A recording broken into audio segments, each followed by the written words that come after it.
The silence in the room was so thick it could be cut with a knife.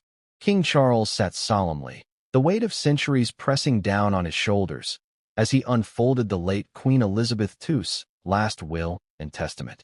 Every eye in the chamber was fixed on him, but two pairs stood out, those of Prince Harry and Meghan Markle.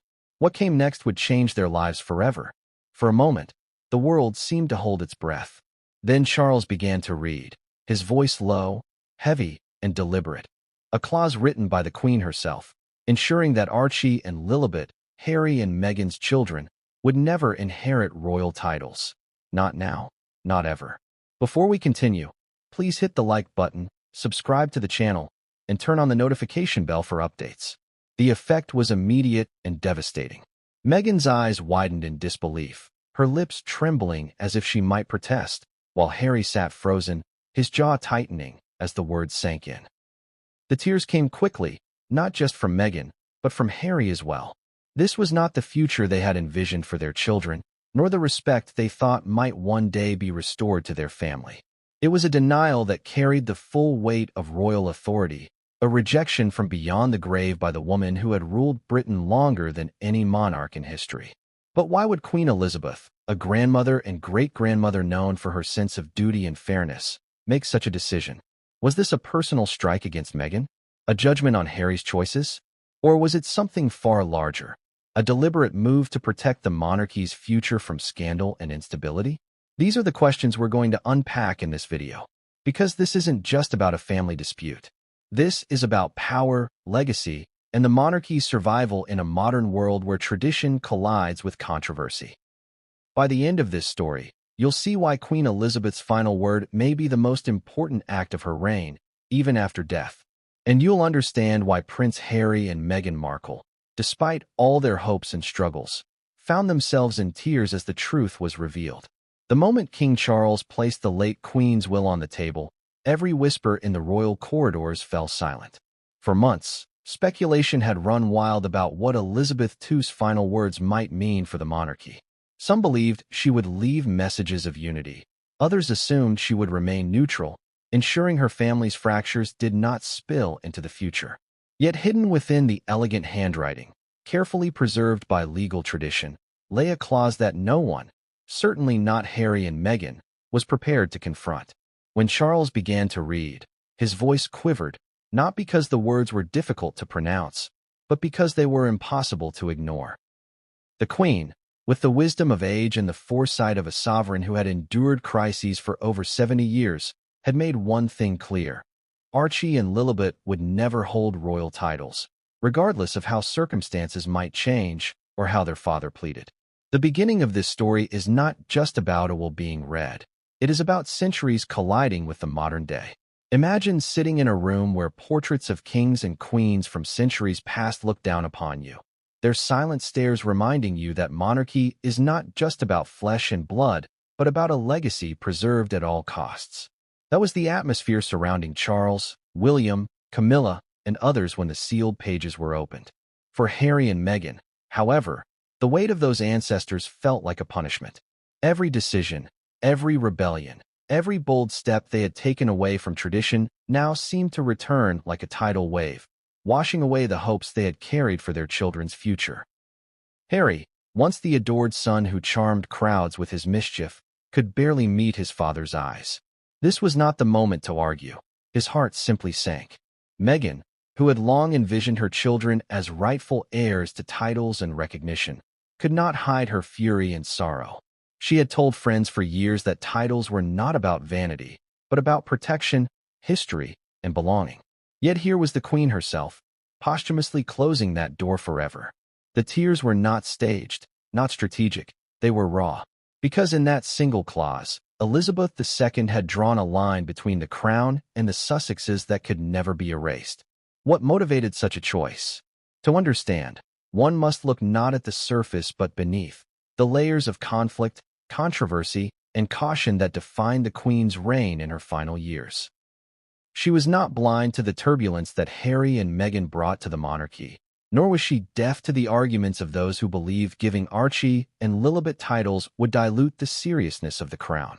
The Queen had seen scandals before, abdications, divorces, affairs, but this was different. This was a challenge that crossed oceans, one that merged celebrity culture with constitutional duty. And Elizabeth, with her unwavering sense of responsibility, had chosen the monarchy above family. In that moment, the grief was not just Harry's. Charles's face betrayed a torment rarely seen. Here was a father who had once dreamed of healing the breach with his younger son, of welcoming Meghan back into the fold, if not with open arms, at least with tolerance. Yet his mother's will now tied his hands. By binding the titles, Elizabeth had ensured that Charles's reign would begin under a shadow of estrangement. He could not change it without appearing to defy the final words of the monarch he had waited his entire life to succeed. For him, duty prevailed, even as his son wept before him.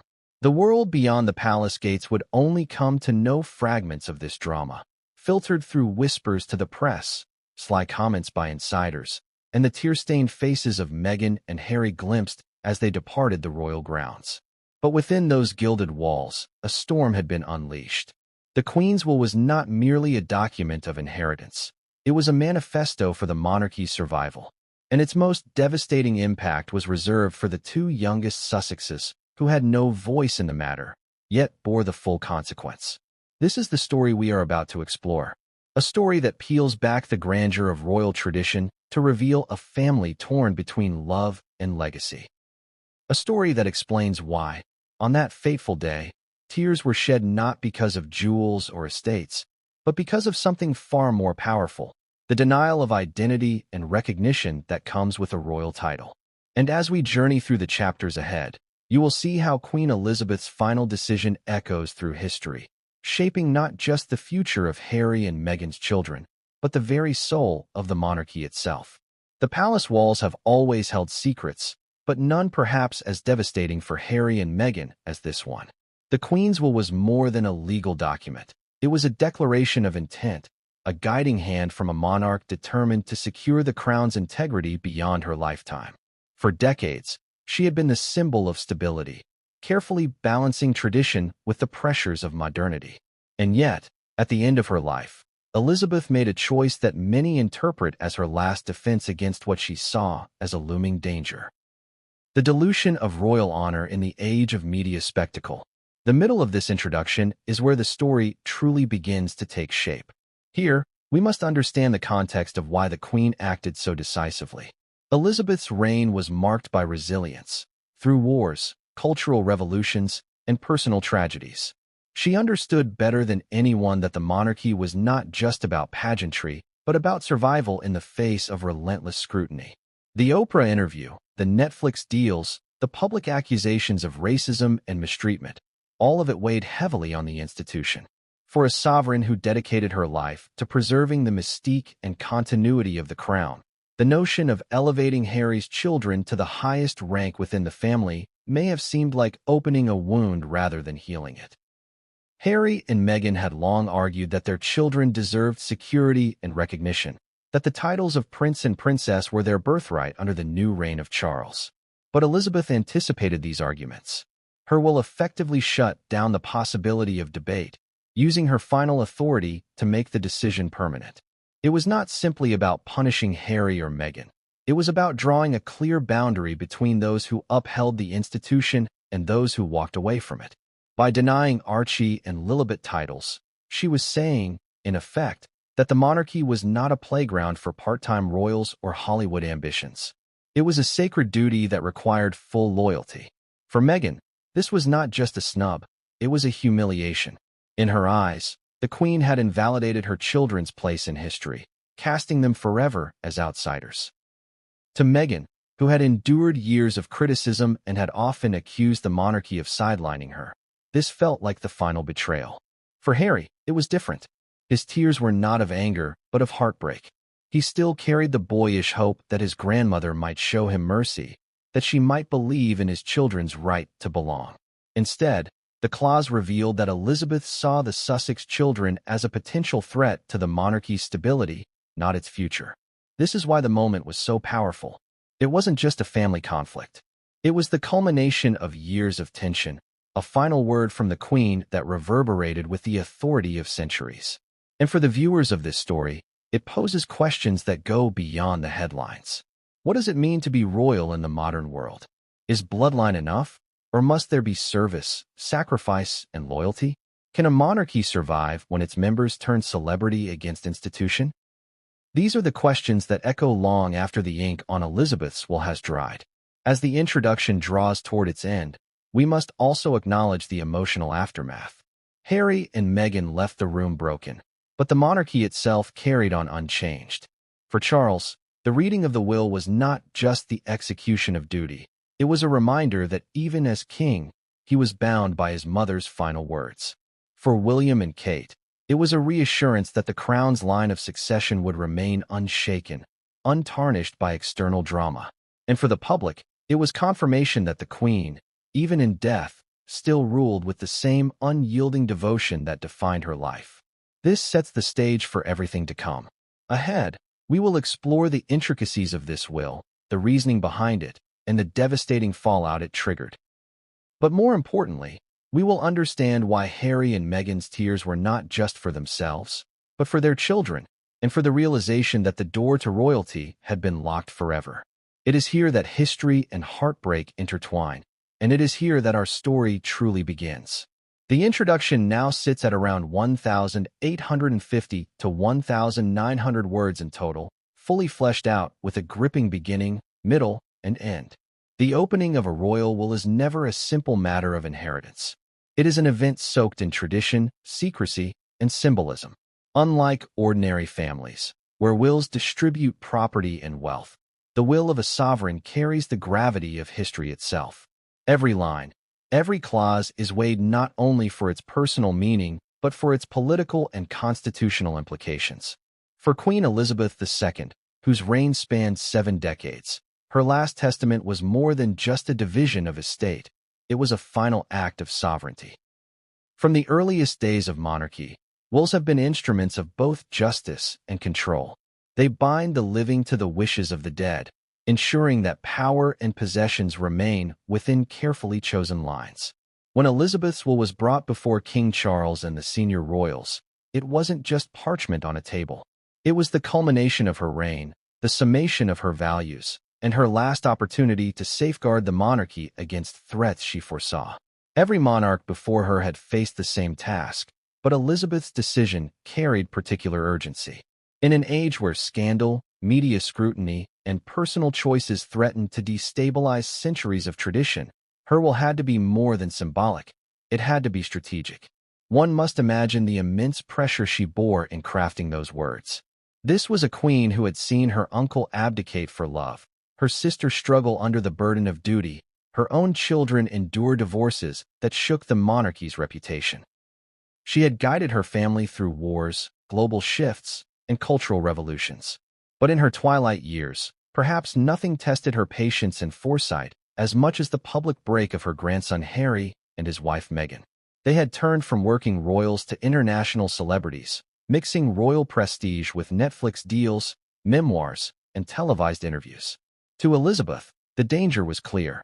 If their children inherited titles, it would blur the boundary between monarchy and show business, reducing the crown to a brand instead of a sacred institution. This is why wills in royal history have always been heavy with unspoken intent. When Elizabeth placed her signature on the document, she was not only deciding who would receive what, she was choosing how history would remember her. By denying Archie and Lilibet their titles, she ensured that the monarchy would remain insulated from the uncertainties surrounding the Sussexes. She had watched too many scandals play out in her family not to anticipate more. She had seen how the public could be swayed by personalities over principles, and she had no intention of letting that define the monarchy after her death. The weight of this decision was evident in the atmosphere of the will's reading. For those present, the Queen's authority reached beyond the grave. Charles himself, now king, was powerless to alter the clause. His authority, newly crowned, was already constrained by the wishes of the monarch he had spent his life preparing to succeed. That is the peculiar paradox of royal wills. They are both deeply personal and undeniably political. Elizabeth's words carried more than maternal influence. They carried the authority of a sovereign whose decisions shaped the crown itself. To truly grasp the magnitude of what happened, one must place this will in the context of royal tradition. Unlike common inheritances, many details of royal wills remain sealed from the public for decades. The secrecy itself reinforces their gravity. Yet, leaks and whispers always escape, for palace staff, advisors, and even family members cannot help but reveal glimpses of the drama behind the scenes. When the clause about Archie and Lilibet emerged, it shocked not only the Sussexes but also the public who had speculated endlessly about whether Charles would one day grant those titles. Elizabeth had made sure that the speculation would die with her. The burden of history weighs on every monarch, and Elizabeth carried it with unmatched discipline. She knew her words would echo long after her passing. The will was her final message, not only to her family but to the world. It was her way of asserting that the monarchy is not swayed by emotion or modern trends, but remains bound by principles and continuity. That is why this chapter, this clause, matters so much. It was not just about Archie and Lilibet. It was about preserving a 1,000-year-old institution from the tides of change. The will of a monarch is never drafted in haste. Each line is the result of years of deliberation, consultation with legal minds, and above all, a careful consideration of how the monarch wants to be remembered. For Queen Elizabeth, who valued privacy above all else, her will was not meant to stir public debate, yet she knew it inevitably would. Her decision about Archie and Lilibet was not only a family matter, it was a signal to the world. The monarchy under her care had survived by walking a fine line between tradition and evolution, and in her final act she leaned toward tradition, as though to say that the monarchy must outlast personal disputes, scandals, and even changing cultural norms. In private, Elizabeth had long expressed concern over how the role of royalty was being reshaped by the modern age. Social media had turned every member of the family into a target of both adoration and attack. Television interviews aired grievances that once would have been confined within palace walls. The crown, once a symbol above politics and gossip, was now dragged into headlines with every Sussex revelation. Against this backdrop, Elizabeth drafted her will with the understanding that history would judge her not by the scandals she endured, but by how she fortified the monarchy for the future. In stripping away the chance for Archie and Lilibet to inherit titles, she was building a wall of separation between the crown and the chaos surrounding Harry and Meghan. Those who were present at the reading of the will described the silence as almost unbearable. Even Charles, who had been rehearsing the duties of kingship his entire life, faltered as he read his mother's words. He was not just reading the will of a sovereign. He was reading the personal directive of his mother. The sting was sharp. His own grandchildren had been excluded from the privileges their cousins enjoyed. But Charles knew that to go against this clause would be to defy the very foundation his reign depended on, the moral authority of his mother's legacy. For Harry, sitting across the room, the moment was even more crushing.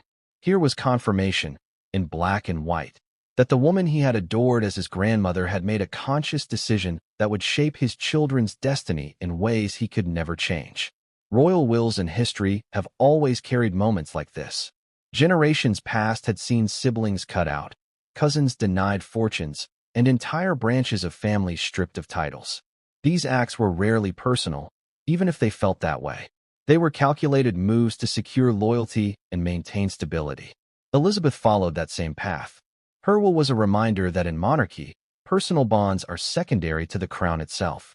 This reality is what made the clause about Archie and Lilibet so devastating.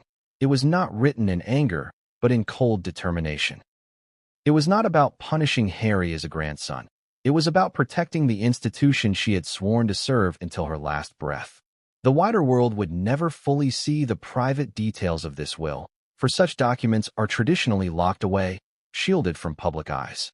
Yet, as has often happened in the history of the monarchy, small details slipped through the cracks. Courtiers whispered, aides hinted, and eventually the press pieced together the truth.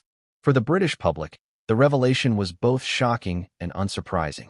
Shocking because it seemed to show the Queen taking sides, unsurprising because it aligned with her lifelong devotion to duty. She had once said that she must be seen to be believed, and in this final act she ensured that her principles would be seen even after death. But for Harry and Meghan, none of this was theoretical. They had hoped, perhaps even expected, that time would heal wounds. That when Charles ascended the throne, he would have the freedom to extend titles to their children. They had built parts of their narrative on that hope. Meghan had often spoken about security and protection, which titles traditionally afforded. Harry, despite his estrangement from the family, still longed for a sense of belonging that his children could inherit. Yet, Elizabeth's will slammed the door shut. No appeal, no negotiation, no compromise. The children of Harry and Meghan were permanently outside the circle. The weight of a royal will is not just in the words written, but in the emotions it triggers. To the public, it may appear as a constitutional safeguard. To the family, it is a deeply personal blow.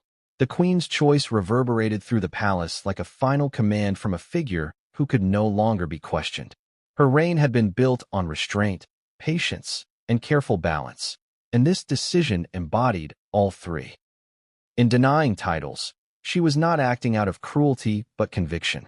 Yet, for Harry and Meghan, conviction felt indistinguishable from rejection.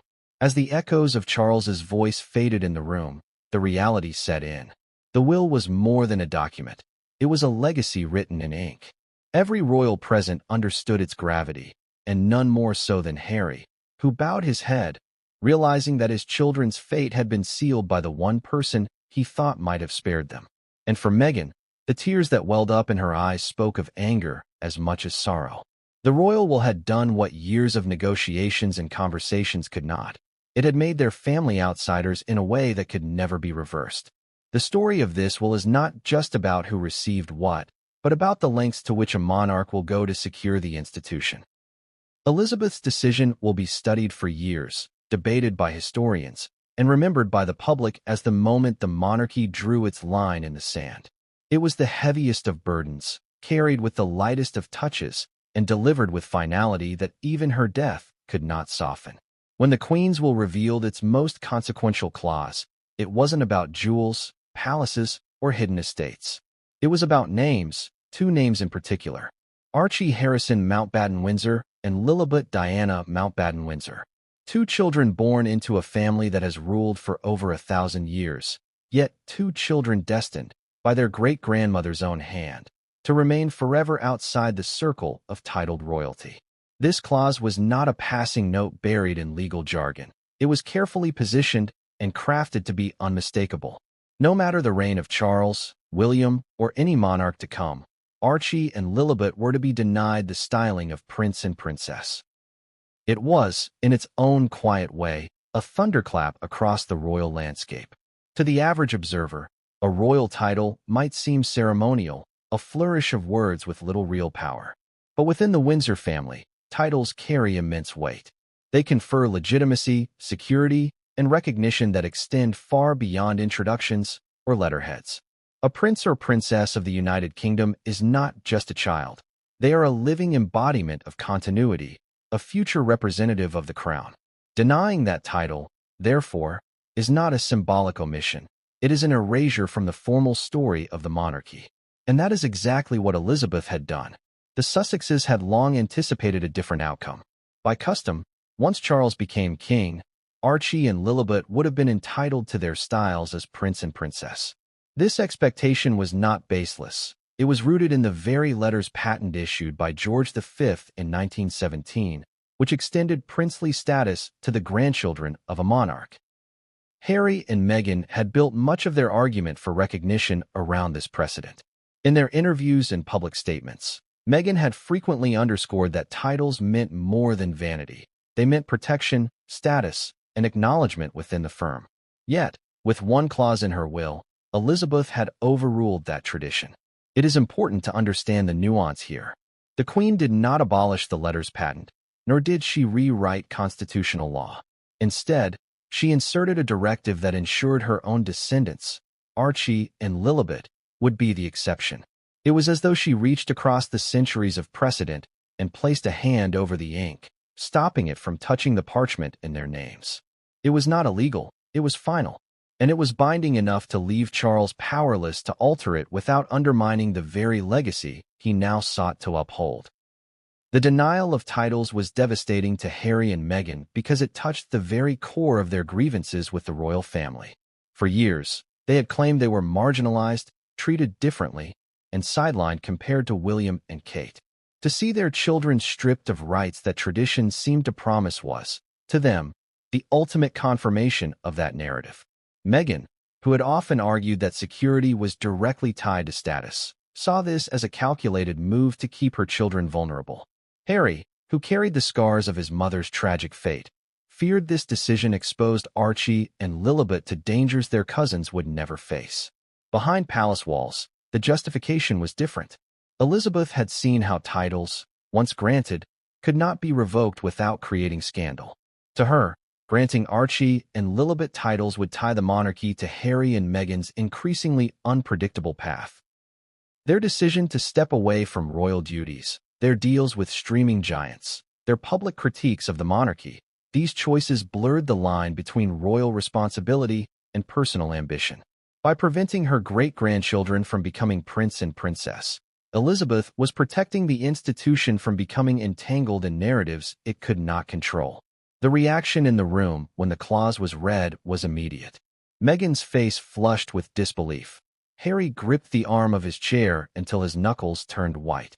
The tears that followed were not only for their children's lost recognition, but for the realization that the Queen's disapproval of their choices had carried into her final testament. It was no longer speculation. It was fact, etched in the words of the most enduring monarch in British history. What makes this decision even more striking is the contrast with other royal children. Prince George, Princess Charlotte, and Prince Louis, the children of William and Kate, all carry their titles with ease. They are styled not just as royal offspring, but as future torchbearers of the monarchy.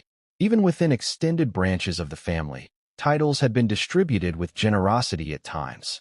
That Archie and Lilibet were singled out for exclusion drew a line that could not be mistaken. They were Windsor by blood but Sussex by circumstance, and in the Queen's eyes, Sussex was not enough. The denial of titles also carried symbolic weight beyond the family itself. To the public, it was a signal that the monarchy was unwilling to bend under pressure, even from within. It told Britain and the world that loyalty and service would always trump entitlement by birth.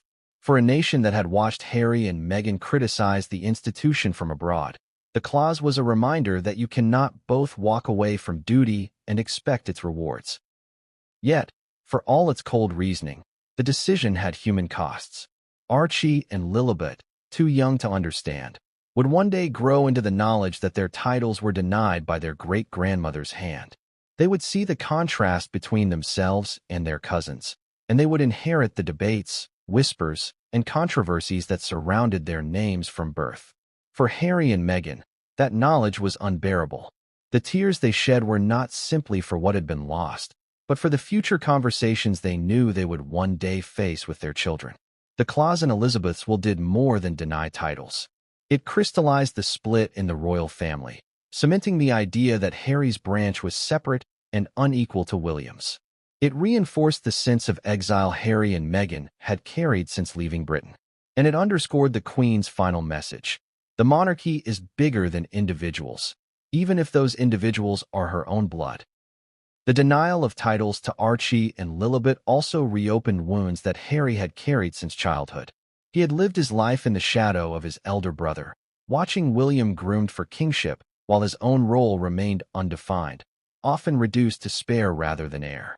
His greatest fear was that his children would endure a similar fate, pushed aside, regarded as less important, and ultimately forgotten in the annals of history. The clause in the Queen's will confirm that fear. This was no longer about being overshadowed.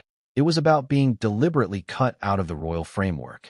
The tears he shed that day carried the weight of his entire journey, from the boy who walked behind Diana's coffin to the man who now faced the reality that his children would not inherit even the symbolic protections of royalty. Meghan, meanwhile, internalized the denial in a different way. For her, it was not about lineage but legitimacy. She had long battled narratives that painted her as an outsider, someone who never truly belonged within the palace walls. By denying Archie and Lilibet the chance to become prince and princess, the Queen had, in Meghan's eyes, codified that exclusion. To her, it was not just a clause. It was the monarchy saying, once and for all, that her branch of the family would never be accepted. The pain of that realization cracked through her composure. Friends close to her later remarked that Meghan saw it as the monarchy rejecting not only her children, but her very identity as their mother. The impact of this clause extended beyond personal grief. It carried geopolitical implications as well. Within the Commonwealth, where the monarchy still held symbolic influence, many had watched the Sussexes with fascination. Their children represented a new generation of royals, with diverse heritage that could have reshaped the global image of the crown. By denying them titles, Elizabeth sent a clear message that the monarchy would not be swayed by modern expectations of inclusivity or representation. Instead, it would remain rigidly tied to the lines of loyalty and duty as defined by tradition. This decision sparked debates across former colonies, where critics argued that the monarchy had once again missed an opportunity to evolve. Within Britain itself, reactions were divided. Some saw the Queen's decision as wise, a necessary act to preserve the sanctity of the monarchy from what they perceived as Harry and Meghan's exploitation of royal status. To them, granting titles to Archie and Lilibet while their parents pursued careers in Hollywood would have blurred the line between monarchy and celebrity. Others, however, viewed the denial as unnecessarily harsh, a punishment inflicted on innocent children for the actions of their parents. Newspapers ran editorials, commentators argued on television, and the public split along familiar lines, those loyal to tradition and those sympathetic to the Sussexes. In Montecito, the fallout was even more personal. Harry and Meghan reportedly spent nights agonizing over how to explain the situation to their children when they grew older. Meghan, in particular, feared that Archie and Lilibet would one day feel diminished, that they would question why their cousins in Britain bore grand titles while they remained ordinary. The prospect of those future conversations weighed heavily on her. Harry, who had always vowed to protect his family from the pain he had endured, felt helpless in the face of his grandmother's final word. For a man who had once believed he could balance royal tradition with personal freedom, the will was a brutal reminder that choices carry consequences, some that cannot be undone. The clause also highlighted the power of words in shaping identity. To the world, Archie and Lilibet were already known as royal children. Photographs of their christenings, their rare public appearances, and their very names tied them to the Windsor dynasty. But in the absence of official titles, their place within that dynasty was diminished. The Queen had effectively drawn a line on the family tree, one that said these children belong, but not fully. They are of royal blood, but not of royal standing. That distinction may seem subtle, but within the monarchy, it was monumental. It was the difference between being remembered as central figures of history or as footnotes. For historians, the clause will be studied as one of Elizabeth's most consequential decisions. It will be analyzed not only for its immediate impact, but for what it reveals about the Queen's mindset in her final years. It showed a monarch who, even in her advanced age, remained deeply aware of the threats facing her institution. She understood that the monarchy could not withstand another generation defined by controversy and division. By denying Archie and Lilibet their titles, she chose preservation over sentiment. It was an act of sacrifice, not for herself, but for the institution she had dedicated her life to serving. Yet, despite the reasoning, the decision remains profoundly human in its effect. Harry and Meghan's tears on that day were not political statements. They were the tears of parents who felt their children's future had been stripped away. They were the tears of a son who realized his grandmother's love for him did not extend to trust in his judgment. They were the tears of a woman who had fought for acceptance and now saw that fight ended in the most final way possible. Those tears told a story that no clause in a will could fully capture, the story of a family fractured beyond repair. As this chapter closes, the image of that moment lingers. Two parents devastated, a king bound by his mother's final command, and a monarchy that had once again chosen duty over blood. The denial of titles to Archie and Lilibet was more than a personal blow. It was the Queen's final act of defining who belonged within the monarchy and who did not. And it set the stage for a future where Harry and Meghan would find themselves, and their children, permanently on the outside looking in. The moment the Queen's clause was read aloud, the atmosphere shifted in a way words barely capture. Harry sat stiff, his body rigid, as though bracing himself for a physical blow. His lips tightened, his eyes fixed on the table, but his knuckles gave him away, white and clenched around the arm of his chair. Meghan, on the other hand, could not mask her reaction. Her face flushed, her chest rose sharply as she struggled to control her breathing, and her eyes darted toward Charles with a mixture of disbelief and anguish. The silence that followed King Charles's reading was the kind of silence that screams. It was not the pause of decorum, but the stunned stillness of people who had just witnessed a life-altering revelation. Harry's first instinct was denial. Surely he had misheard. Surely his grandmother could not have written such words. He leaned forward slightly, as if waiting for Charles to clarify or soften the statement. But Charles did not. He closed his eyes briefly before continuing to the next section, his tone heavy with duty, not comfort. For Harry, this was not just a rejection of his children's future. It was the echo of a lifetime of being second place. His childhood had been defined by comparison to William, the heir who carried destiny in his veins, and Harry, the spare, who was expected to serve but never lead. Now, that cycle seemed to have extended to his children. George, Charlotte, and Louis bore their titles with ease, yet Archie and Lilibet were cut away, erased. Meghan's reaction was sharper, more visceral. She gasped softly, her hand instinctively reaching for Harry's arm as if to ground herself. The pain was immediate, not tempered by years of royal conditioning. For her, the monarchy had always been a cage, and now she saw it slamming shut on her children. She blinked quickly, fighting the tears that blurred her vision, but there was no hiding the tremor in her lips. Friends later revealed that Meghan had believed, despite everything, that Elizabeth's final act would be one of reconciliation. She thought the Queen would see past the tensions and divisions, granting titles as a gesture of peace. Instead, the opposite had occurred. It felt like a deliberate rejection, a pointed reminder that her family would never be fully accepted within the Windsor fold. For both Harry and Meghan, the shock came not only from the denial itself, but from its permanence. This was not a decision left open for future negotiation. It was a clause written with finality, bound in the weight of the Queen's authority. There would be no appealing to Charles, no waiting for William's reign to bring change. The Queen had ensured that no matter who sat on the throne, the answer would remain the same. That finality is what broke them in that moment. Tears filled Harry's eyes, not just for the titles denied, but for the realization that his grandmother had looked at his choices, his marriage, his life, and concluded that his children must bear the cost. The tears they shed were not quiet. Witnesses spoke of Meghan burying her face in her hands, her shoulders trembling as she tried to stifle sobs. Harry's tears fell differently, silent, restrained, the kind that come from a wound too deep to cry out. He wiped them quickly, but not quickly enough to hide them from those in the room. The sight of the Duke of Sussex, once the confident soldier, once the beloved son of Diana, now crumbling under the words of his grandmother, was a sight few could forget. Charles himself faltered, his voice catching as he read on, unable to meet his son's eyes.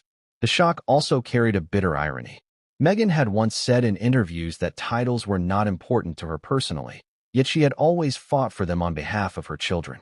Harry had claimed he cared less for status and more for security. But in that moment, stripped of both pretense and pride, it became clear how much the denial hurt. It wasn't about vanity, it was about belonging. It was about being recognized as equal within the family that had defined so much of Harry's identity and so much of Meghan's struggle. Their tears were not for prestige, but for dignity. In the days that followed, the shock turned into a lingering ache. Back in Montecito, Meghan reportedly replayed the moment in her mind again and again, each time asking Harry why his grandmother would do such a thing. Harry had no answer. For him, the betrayal was layered. He had believed that his grandmother loved him unconditionally, that despite the controversies, her affection for him and his family would endure. The will shattered that belief. It revealed a side of Elizabeth he had not expected, resolute, unbending, willing to sacrifice even her own great-grandchildren for the sake of the institution. It was not the grandmother he knew. It was the Queen, cold and calculating, and it broke his heart to see the two as one. The wider family watched the Sussexes with a mixture of pity and detachment. William remained silent, though some close to him later suggested he felt the Queen's decision was necessary. Kate, sympathetic yet pragmatic, knew the monarchy had to draw firm boundaries.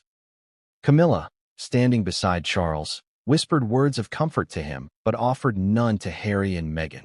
In that moment, the couple realized they were utterly alone within the family that was supposed to be theirs. The shock they felt was not only from the will's contents, but from the emptiness of the room. No hand reached across the table, no voice offered reassurance. They were isolated, and they knew it. Shock has a way of reshaping perspective. For Harry and Meghan, the Queen's will became the prism through which they viewed every past slight, every cold glance, every headline. It confirmed for them what they had long suspected, that the monarchy had no intention of letting them back in. Their children's future had been sealed by the stroke of a pen, and there was nothing they could do to change it. That realization would fuel their actions in the months ahead, but in that moment, it simply broke them. In the hours after the will was read, Harry and Meghan retreated from the gathering, their departure marked by silence. No words were exchanged with William, none with Camilla, and not even a nod from Charles.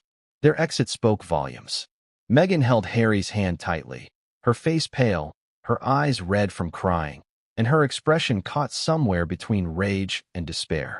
Harry's steps were heavy, deliberate, as though he carried more than his own grief. He carried the shattered expectations of a family he had believed might one day forgive. When they arrived back at their residence, the weight of what had transpired only grew heavier. Meghan reportedly broke down again, repeating the words of the clause over and over, as though saying them aloud might lessen their sting. For her, it wasn't just a clause. It was confirmation that her children would always be treated differently. Every insult she had endured from the British press, every dismissal from palace courtiers, every cold shoulder from family members now seemed to have been enshrined in the Queen's will. It was, to Meghan, the monarchy's ultimate rejection. Harry responded differently. His pain was quieter, but no less severe. He withdrew into himself, replaying memories of his grandmother's kindness, her gentle voice during holidays, her subtle gestures of affection. He could not reconcile that woman with the one who had written this clause. To him, it felt as though the Queen he knew and the sovereign who ruled were two separate people, and in her will, the sovereign had won. His tears came again in solitude, not the uncontrollable sobs of Meghan, but the silent kind that come when hope has been extinguished. What made the shock so devastating was the sense of finality. Harry and Meghan had always believed that time could heal wounds.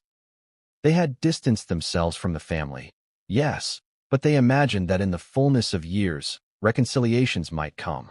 A softened Charles, a nostalgic William, perhaps even a posthumous legacy from the Queen herself that recognized their children's rightful place.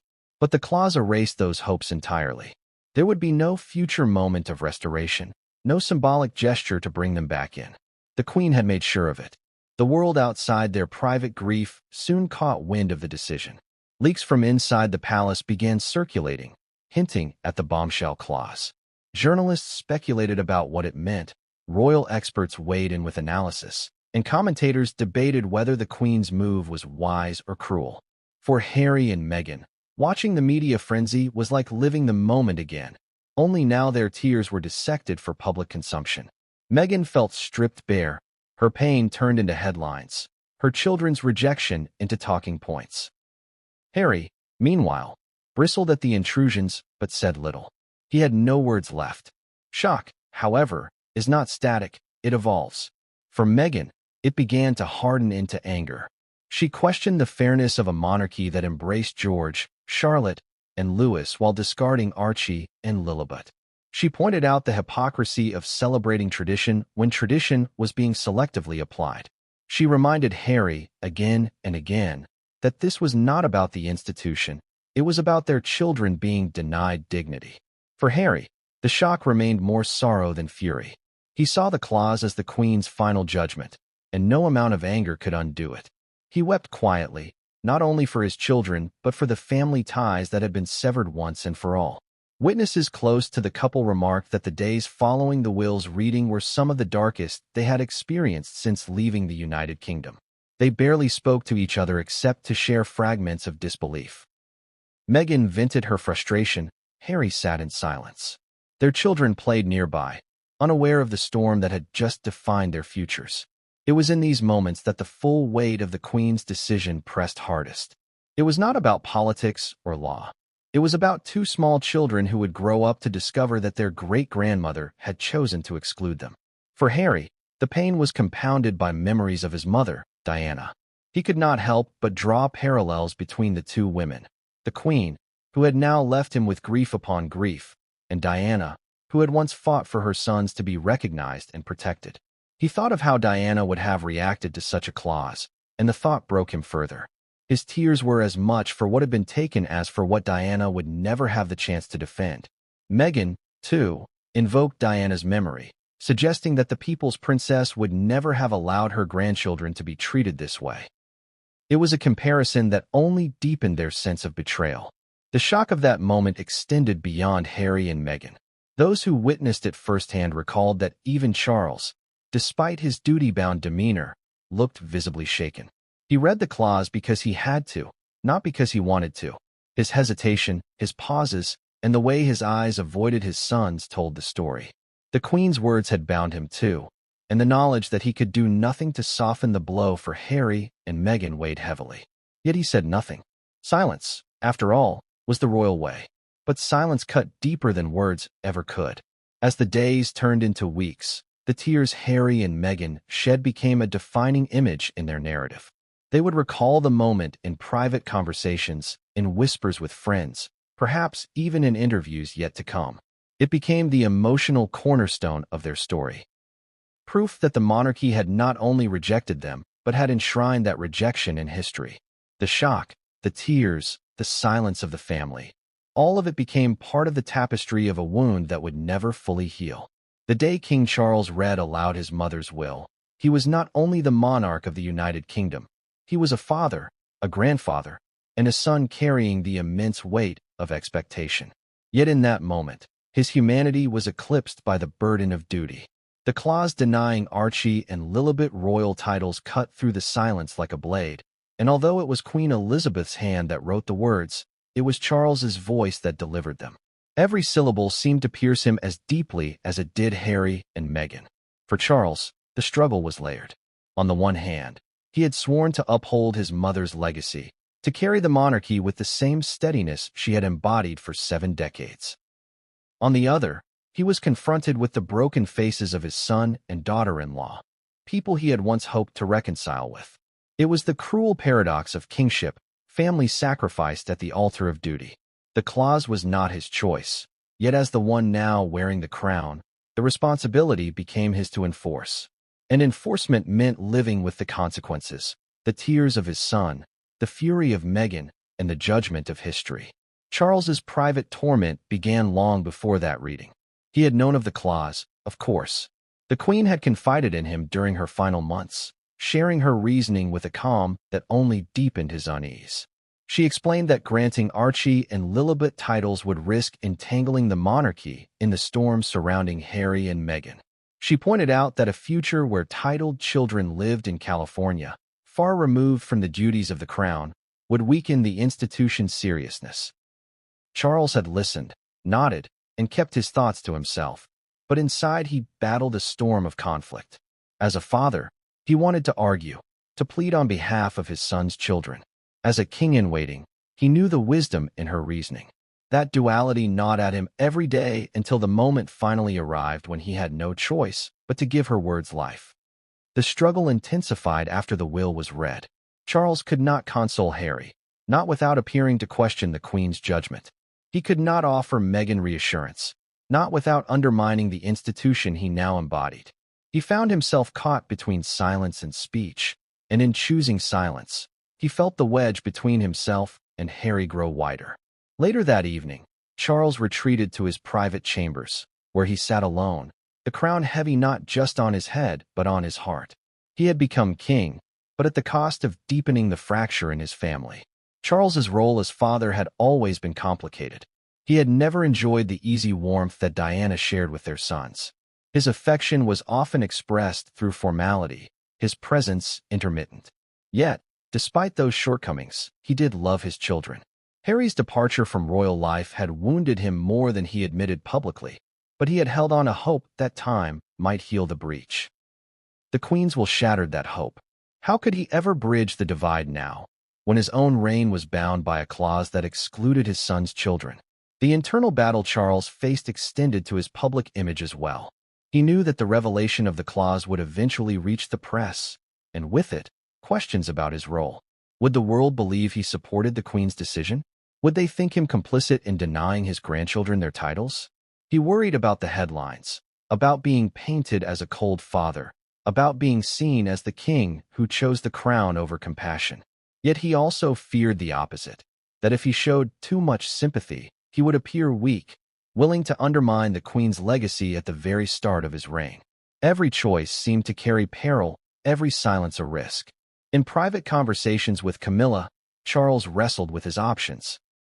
Camilla urged him to stand firm, to remember that the monarchy's survival depended on loyalty to principle, not sentiment. She reminded him that Harry and Meghan had made their choice when they stepped back from royal duties, and that choices have consequences. Still, Charles could not shake the image of Harry's tear-streaked face, the look of betrayal that no words could erase. In those quiet hours, Charles questioned whether the price of preserving the monarchy was worth the destruction of his family. But when morning came, he resumed his role, duty masking doubt. Charles's struggle was not unique in royal history. Kings and queens for centuries had sacrificed family ties for the sake of the crown. Yet, what made Charles's situation different was its visibility. In the age of media saturation, every move he made, every word he spoke, was dissected across the globe. The world had already seen the fractured relationship between him and Harry play out in interviews, documentaries, and memoirs. The Queen's will only added fuel to that fire, turning private pain into public spectacle. For Charles, this meant his struggle was not confined to palace walls. It was broadcast to millions who would judge his every action. And yet, through it all, Charles clung to one truth. He could not undo what his mother had done. He could not rewrite the will, nor could he erase the clause without tarnishing her legacy. His struggle, therefore, was not about changing the outcome, but about learning to live with it. That meant enduring Harry's grief, Meghan's anger, and his own guilt and silence. It meant accepting that the bond with his younger son might never recover. It meant carrying the monarchy forward, even as his family crumbled behind him. In the weeks that followed, Charles wore the mask of kingship in public, but in private he bore the torment of a father estranged from his child. The weight of his mother's decision pressed on him daily, reminding him that kingship is as much a curse as it is a crown. He was the sovereign of a nation, but he was powerless to heal his family. That was the essence of his struggle, and it would haunt him for the rest of his reign. Charles's torment did not end when the will was read. In fact, that was only the beginning. Every time he saw Harry in those days that followed, he saw the pain etched on his son's face, and every time he thought of Meghan, he could not escape the image of her tears. He replayed the moment in his mind endlessly, wondering if he could have handled it differently. If there was a softer way to have delivered the words, a gentler pause, an added phrase of reassurance. But in truth, no words would have softened the blow. The clause was final, and its message clear. Charles was caught between honoring his mother's legacy and holding on to the remnants of a fractured relationship with his son. The two could not coexist, and so he chose legacy, even as it broke his heart. At night, when he retreated to his study, Charles pored over his mother's handwriting, reviewing the notes she had left alongside the will. She had explained her reasoning with precision, reminding him that monarchy must be preserved as an institution, not as a family business driven by sentiment. She had referenced the abdication of Edward VIII, the turmoil of the 1990s, and the public distrust that could unravel centuries of tradition if titles were granted carelessly. To Elizabeth, this was her last duty. To Charles, it was both guidance and a chain. He could not undo what she had written, nor could he speak against it without undermining the authority of the monarch whose shadow he would always live under. His struggle intensified when he saw the stark contrast between his two sons. William, steady, dutiful, and silent, accepted the will as a necessary act. He did not question it, nor did he voice any discomfort. To William, the Queen's decision was aligned with the principles he intended to uphold as future king. Harry, however, embodied the opposite, wounded, distraught, and visibly betrayed. Charles found himself torn between pride for the son who fit seamlessly into the monarchy and sorrow for the son who could not. It was a cruel reflection of his own life, the way his mother had favored duty over affection, how he had once yearned for warmth from his parents and received stoicism instead. Now he was repeating the same pattern, caught between two sons, unable to bridge the divide. The public image of Charles only added to his turmoil. Newspapers speculated about his role, with some suggesting he had endorsed the clause and others accusing him of cowardice for not standing against it. Columnists painted him as a monarch too weak to protect his family, while others hailed him as the rightful defender of tradition. Neither description brought him comfort. He wanted to be both, the loving father and the steady king, but the will left him no space for compromise. His struggle became a private storm hidden beneath the veneer of royal calm. Camilla, ever pragmatic, reminded Charles that Harry and Meghan had made their choices. She told him that their exile to California, their interviews, and their commercial deals had eroded the dignity of their position. To her, Elizabeth's clause was simply recognition of that reality. Charles listened, nodded, and even agreed at times, but deep down, he longed for something else, for the chance to sit with Harry, to speak as father to son, to admit the pain of being trapped by duty. Yet he knew such conversations would never happen, for they would only open wounds he had no power to heal. Charles also feared the long-term implications of the Queen's decision. He wondered what Archie and Lilibet would think when they grew older, when they learned that their titles had been denied by their great-grandmother and enforced by their grandfather. Would they see him as complicit? Would they resent him for not overturning the clause? The thought gnawed at him, for Charles had always desired to be remembered differently than his own parents had been remembered, warmer, more present, more human. Yet this decision threatened to cast him as cold and unyielding, the very qualities he had spent his life trying to escape. In his most vulnerable moments, Charles admitted to himself that kingship was lonelier than he had ever imagined. He had waited decades for the crown, enduring scandals, criticisms, and ridicule along the way, only to find that the crown was not a reward but a burden. It demanded sacrifices of the heart, demanded that he stand silent while his son wept, demanded that he enforce decisions that hollowed him out as a father. His struggle was not about whether the monarchy would survive. It would, but whether his family could. And the truth he faced each night was that it could not in the way he had hoped. As weeks passed, Charles buried himself in official duties, traveling to engagements, delivering speeches, and presenting the image of a confident new monarch. But behind closed doors, the struggle lingered. He replayed Harry's silence, Meghan's sobs, and his own inability to offer comfort. He wondered if history would judge him as a king who upheld tradition or as a father who failed his son. He wondered if the crown he had long pursued was worth the cost of the family it seemed destined to take from him. The Queen's will had always been expected to stir emotions, but the clause about Archie and Lilibet did more than shock Harry and Meghan. It sent ripples of unease throughout the entire royal household. What had once been an undercurrent of rivalry, unspoken resentments, and long-standing divides suddenly flared into a visible fracture. The monarchy had always projected unity, carefully staged photographs of smiling royals on balconies masking the realities within. But behind the grandeur, the decision to deny Harry's children their titles sharpened the lines of division. Family members who had once kept their grievances buried now found themselves privately emboldened to speak their truths. William's response was perhaps the most telling. Outwardly calm, he refrained from making any comments in front of Harry. Yet those close to him noted the glint of approval in his eyes as the will was read. To William, the Queen's decision was not only justified but necessary. He believed that the monarchy could not afford to be entangled with the drama Harry and Meghan had brought upon themselves. The Oprah interview, the public accusations, the Netflix series, these were, in William's mind, unforgivable betrayals. To then allow Harry's children to inherit titles would have been, to him, a reward for disloyalty. Privately, William expressed relief. The Queen, in her wisdom, had safeguarded the line of succession from what he saw as contamination by scandal. Kate's stance was more nuanced. She understood the devastation the clause had caused Harry and Meghan, and she sympathized with their pain as parents. She too was a mother, and she could imagine the anguish of watching her children excluded while others were embraced. Yet Kate also recognized the institutional need for boundaries. She knew that titles were not simply gifts but responsibilities, and that Archie and Lilibet, raised in California far from royal duties, could never fulfill those obligations.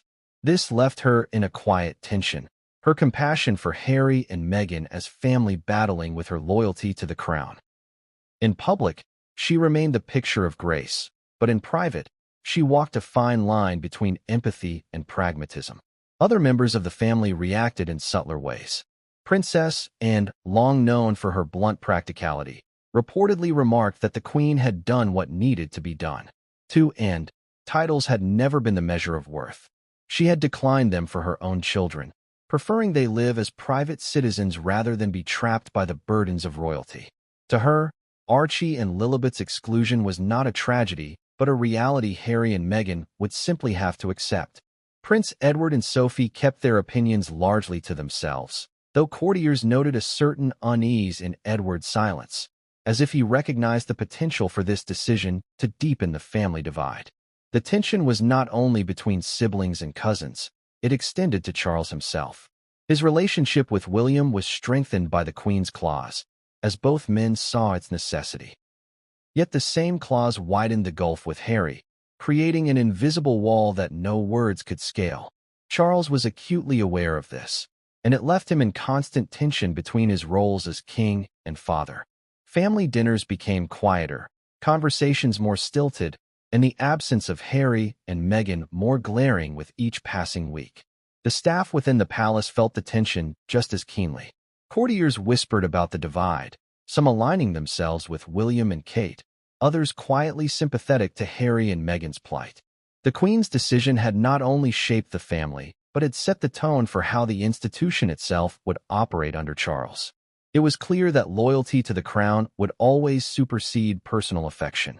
This realization bred unease, for it meant that future disputes, no matter how personal, would always be resolved in favor of the institution rather than the individuals within it. The media, too, amplified the tension. Newspapers drew comparisons between the Wales children and the Sussex children, highlighting the stark differences in their treatment. Commentators speculated about private conversations, inflaming suspicions that William had influenced the Queen's decision. Meghan's allies in the United States fueled narratives of injustice, while traditional British tabloids celebrated the Queen's firmness. This external pressure only deepened the internal rift. Royals who once might have reconciled over private disagreements now found themselves hardened by public perception, unable to back down without appearing weak. At the heart of the family, the tension manifested in unspoken moments.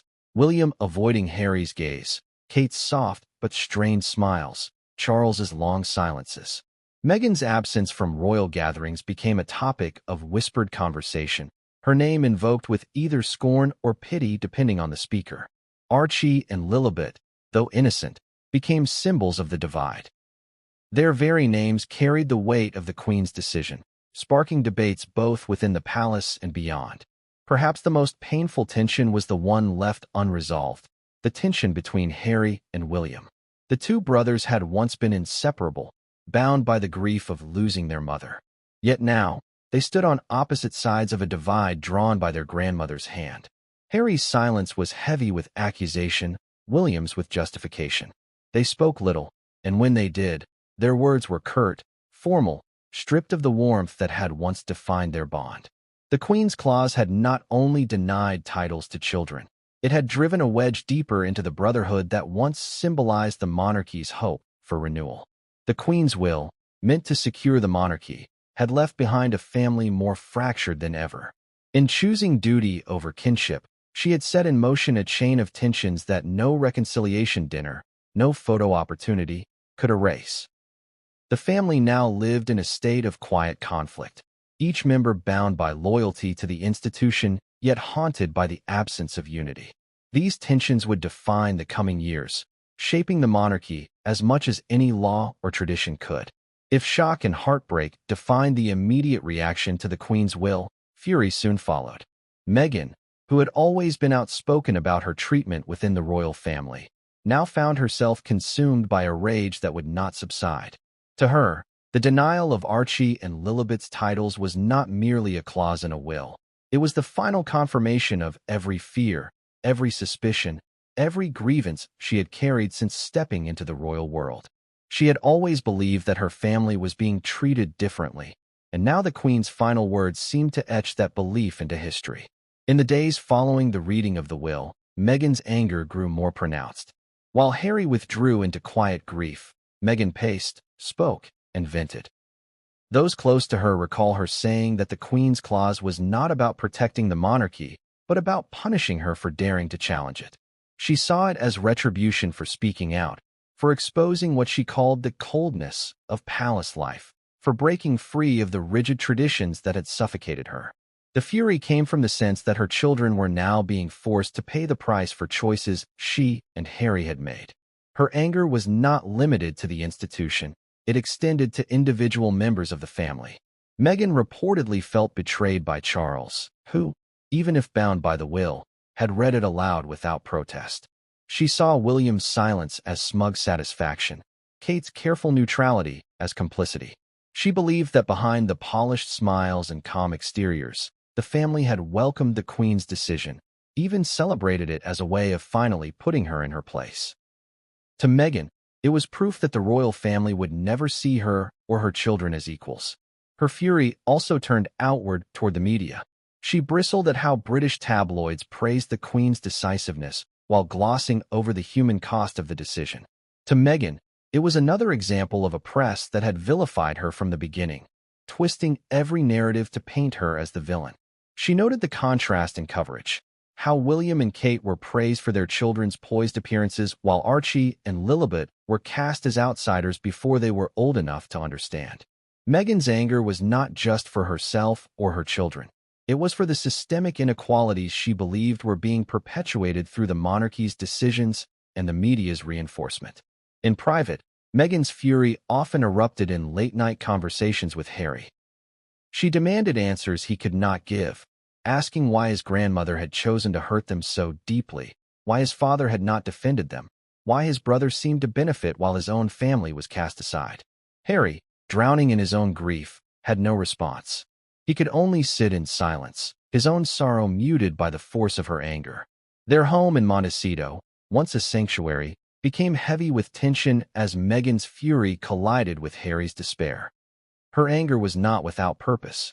Meghan began to channel it into action, exploring ways to control the narrative. She spoke with close friends, confidants in the entertainment industry, and publicists about how best to frame the will's revelation.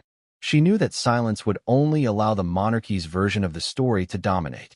Meghan had always understood the power of storytelling, and now she was determined to make sure that the world saw the clause not as a wise act of a cautious monarch, but as a cruel injustice inflicted upon two innocent children. Her fury gave her clarity, pushing her to fight back in the only way she knew how, through visibility. Behind her anger, however, there was pain. Meghan's fury was fueled by the memory of the sacrifices she had made when she married into the family. She had left behind her career, her independence, and her privacy, only to be met with criticism, suspicion, and rejection. She had endured public scrutiny of every aspect of her life, from her fashion choices to her very identity. Now, in the Queen's final act, she felt those years of struggle had been vindicated not with reconciliation, but with rejection.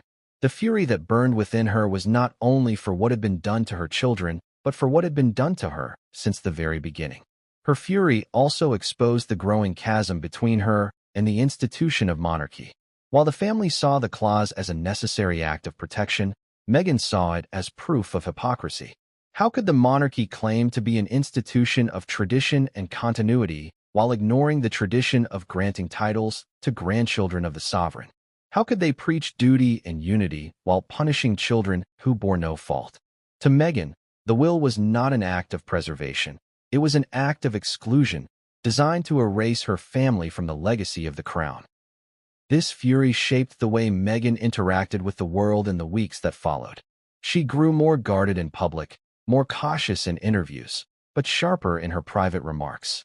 To those she trusted, she spoke openly about the injustice, her voice carrying both pain and determination. To the public, she maintained a careful balance, projecting composure while ensuring subtle hints of her outrage reached the headlines. Meghan knew that open fury could be dismissed as bitterness, but quiet indignation could draw sympathy. She played the line carefully, but within the walls of her home, the anger never dimmed. The Queen's will had stripped Archie and Lilibet of titles, but it had ignited something in Meghan, an unrelenting fury that would shape her relationship with the monarchy forever. Where once there might have been hope for reconciliation, there was now only anger, sharpened by the belief that her family had been deliberately cast aside. And in that fury, Meghan found both her greatest weakness and her greatest weapon. Harry had faced heartbreak before, the loss of his mother, the endless tabloid intrusion, the feeling of being overshadowed by his brother. But nothing prepared him for the heartbreak that came with the Queen's will. It was not the heartbreak of losing a loved one, nor the heartbreak of public humiliation. This was deeper, sharper, and more personal. It was the heartbreak of realizing that the grandmother he had adored, the woman who had been a steady presence through all the turbulence of his life, had chosen to draw a line that excluded his children. In the moments after the will was read, Harry's silence was deafening. He did not lash out, did not speak in anger, did not storm from the room. Instead, he sat in stillness, his eyes fixed on the floor, his mind replaying the words over and over. For him, the heartbreak came not from surprise. He had long feared this outcome, but from confirmation. He had hoped against hope that his grandmother would show him mercy, that her love for him as a grandson would outweigh her devotion to the institution. But when her will was read, it became clear that she had chosen the monarchy over him. Harry's heartbreak was tied to his memories of Diana. His mother had always reminded him that he was loved, that he had a place in the family even if he was not the heir. Diana had fought for both her sons to be treated with dignity, regardless of tradition. As Harry sat in that room, hearing that Archie and Lilibet had been denied their titles, he could not help but imagine what Diana would have thought. He pictured her outrage, her refusal to let her grandchildren be cast aside. He imagined her standing between him and the monarchy, shielding his children from rejection. The absence of that protection cut him more deeply than the clause itself. For Harry, the heartbreak was not just about the present. It was about the weight of the past and the future he feared for his children. In the days that followed, Harry carried his heartbreak in silence. He withdrew from those around him, speaking little even to Meghan. He took long walks through the gardens of Montecito, lost in thought, his face etched with sorrow. Friends who visited said he seemed distant, as if part of him had retreated into a place no one could reach. His heartbreak was not loud or explosive. It was quiet, internal, and consuming. Harry's heartbreak also came from a sense of helplessness. He had once been a soldier, trained to act in the face of adversity. But here, there was nothing to fight, no enemy to face, no action that could undo the Queen's words.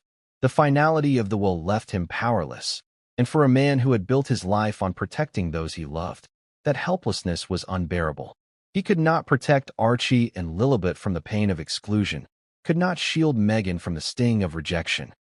All he could do was sit with the knowledge that his children's place in history had been decided without their consent and without his.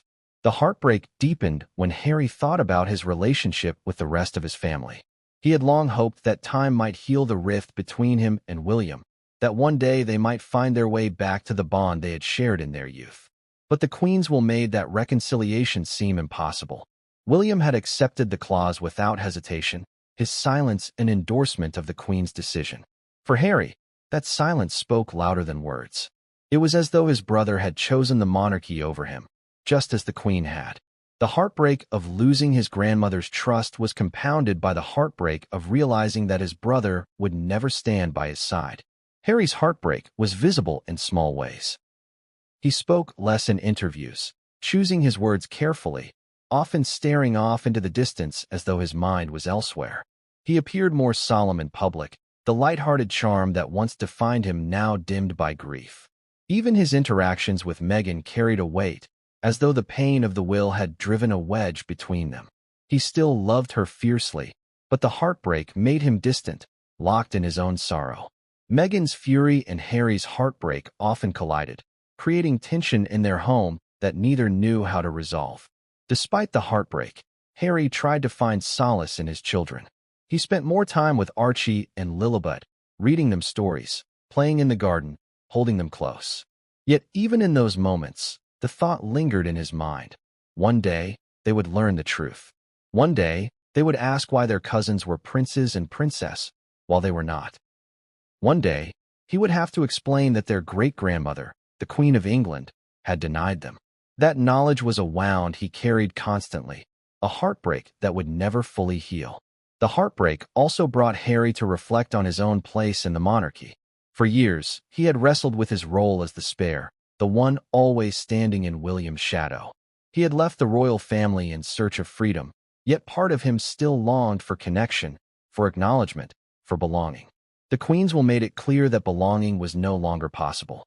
He was not only outside the monarchy, his children had been written out of it entirely. The heartbreak of that realization was crushing, for it meant that the divide between him and his family was not temporary but permanent. In private moments, Harry confessed to close friends that the will felt like the ultimate betrayal. He could accept criticism from the press, tension with William, even coldness from Charles, but not this. Not from the Queen. She had been a constant in his life, a figure of stability when everything else had crumbled. To hear her words used to exclude his children was, to him, the deepest cut of all. His heartbreak was not only for Archie and Lilibet. It was for himself, for the grandson who had always hoped to be loved unconditionally, only to discover that even in death, the Queen had placed duty above love.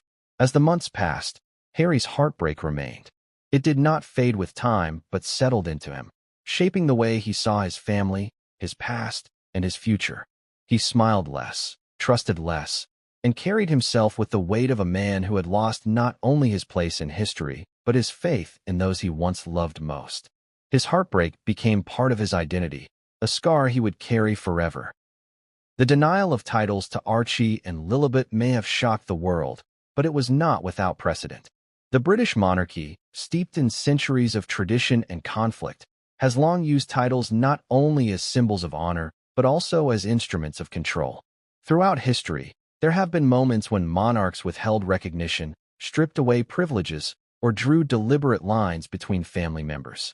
To understand Queen Elizabeth's decision, one must look back at the echoes of the past, where similar choices were made to protect the throne, even at the expense of personal bonds. One of the most striking parallels lies in the abdication crisis of 1936. King Edward VIII, Elizabeth's uncle, surrendered the crown to Mary Wallis Simpson, an American divorcee. His decision plunged the monarchy into chaos, forcing his younger brother, George VI, to take the throne. In the aftermath, Edward was given the title Duke of Windsor, but Wallis was denied the style of Her Royal Highness. This was not an accident of protocol. It was a deliberate slight, a clear message from the royal family that Edward's choices had consequences. Wallis, like Meghan decades later, was cast as an outsider, and Edward lived the rest of his life in a kind of elegant exile. The denial of royal styling was a wound that never healed for him, just as the denial of princely titles would become a lasting scar for Harry and Meghan's children. Another parallel can be drawn from the children of Princess Margaret. Despite being the Queen's beloved sister, Margaret's children, David and Sarah, were not granted royal titles. Margaret, fiercely protective of her children, agreed with this decision, believing it would allow them a more private, independent life. Yet, the public perception was telling. Those without titles were quickly distinguished from those who carried them, and their place within the royal hierarchy was forever altered. Though their circumstances were different, the precedent highlighted a truth that Elizabeth herself likely considered. Titles come with burdens as well as privileges, and sometimes denying them is a way of drawing a protective boundary, or, in Archie and Lilibet's case, a barrier. History also remembers the fate of Queen Victoria's descendants. Victoria, who reigned in the 19th century, was prolific in bestowing titles, yet she also withheld them when she felt it necessary to preserve the balance of power. Her decisions often reflected her personal judgments about the suitability of marriages or the loyalty of family members. The lesson carried through generations. Titles were never guaranteed, even by blood. They were tools of monarchy, granted when convenient, and withheld when deemed essential. Elizabeth, a great-great-granddaughter of Victoria, would have been acutely aware of this tradition, and her will demonstrated that she, too, believed in wielding titles strategically. Beyond the British monarchy, similar patterns emerge in European royal houses. In Denmark, Queen Margrethe II stripped her grandchildren of their princely titles in 2022, sparking outrage from her son Prince Joachim. Her reasoning was almost identical to Elizabeth's: to streamline the monarchy, preserve its seriousness, and prevent the dilution of royal identity. The public reaction was fierce, yet Margrethe stood firm. The parallels to Elizabeth's decision are undeniable. Both monarchs acted with the belief that the survival of the institution outweighed the personal grievances of family members. For Harry and Meghan, however, these historical parallels brought little comfort. To them, Archie and Lilibet's situation was unique. Unlike Edward VIII, Harry had not abdicated a throne. Unlike Margaret's children, Archie and Lilibet were directly in line to the sovereign. Unlike Wallis Simpson, Meghan had been legally married into the family, given a title herself, and expected to participate in royal duties before stepping back. Yet the Queens will place them in the same category as those historically excluded, reinforcing the pattern that the monarchy's preservation always came at a personal cost to someone. What makes Elizabeth's decision even more significant is that she herself had been shaped by these historical precedents. As a young girl, she witnessed the abdication crisis, which forever changed the trajectory of her life, turning her from a princess on the periphery to heir apparent. She grew up watching her father struggle with the pressures of a crown he had not expected to wear. From that experience, she learned that duty must always come first, that personal desires cannot outweigh the survival of the monarchy. It was a lesson she carried into her reign, and one she invoked in her final will. By denying titles to Archie and Lilibet, she was drawing on the hard-earned wisdom of history, ensuring that the monarchy would not be weakened by controversy or sentimentality. But history also shows the human cost of such decisions. Edward VIII lived his life feeling marginalized. Wallis resented her exclusion until her death, and the denial of recognition fueled decades of bitterness. In Denmark, Prince Joachim openly criticized his mother's decision, causing visible fractures in their family. These stories reveal a painful truth. While the monarchy may survive through such measures, families often do not. Elizabeth knew this, and yet she made her choice. For her, the heartbreak of a few family members was a price worth paying for the continuity of the crown. Harry, reflecting on these parallels, could not help but feel that history was repeating itself. Only now he was the one cast in the role of Edward, the outcast whose choices brought consequences for generations.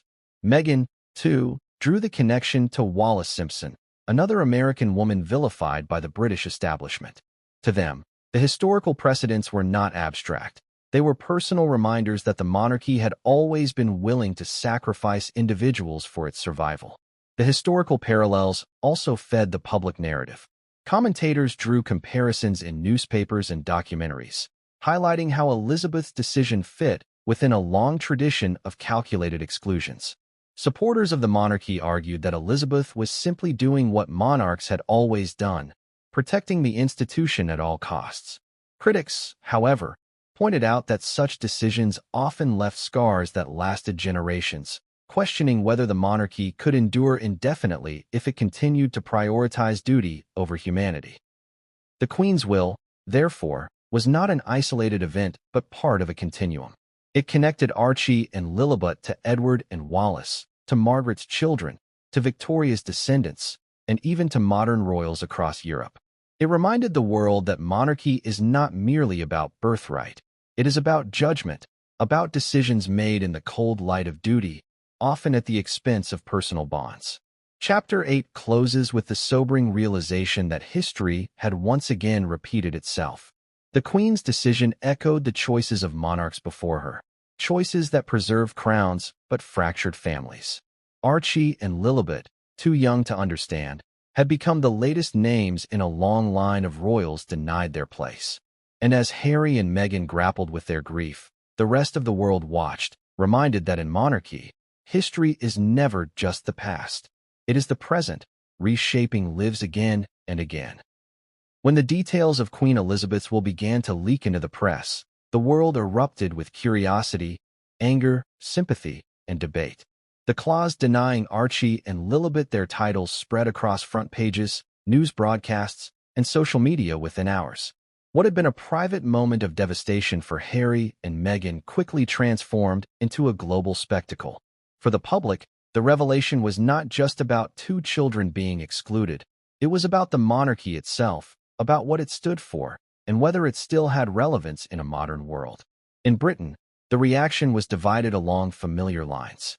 For traditionalists, the Queen's decision was seen as an act of strength and clarity. Supporters argued that the monarchy could not bend its rules to accommodate members who had chosen to distance themselves from royal duties. Newspaper editorials in conservative outlets praised Elizabeth's foresight, calling her decision a necessary step to preserve the dignity of the crown. To them, Archie and Lilibet's exclusion was not cruel but logical. How could children raised thousands of miles away in California, with parents who had criticized the institution, carry titles meant to symbolize service and loyalty to Britain? On the other side, critics saw the clause as harsh and unnecessary.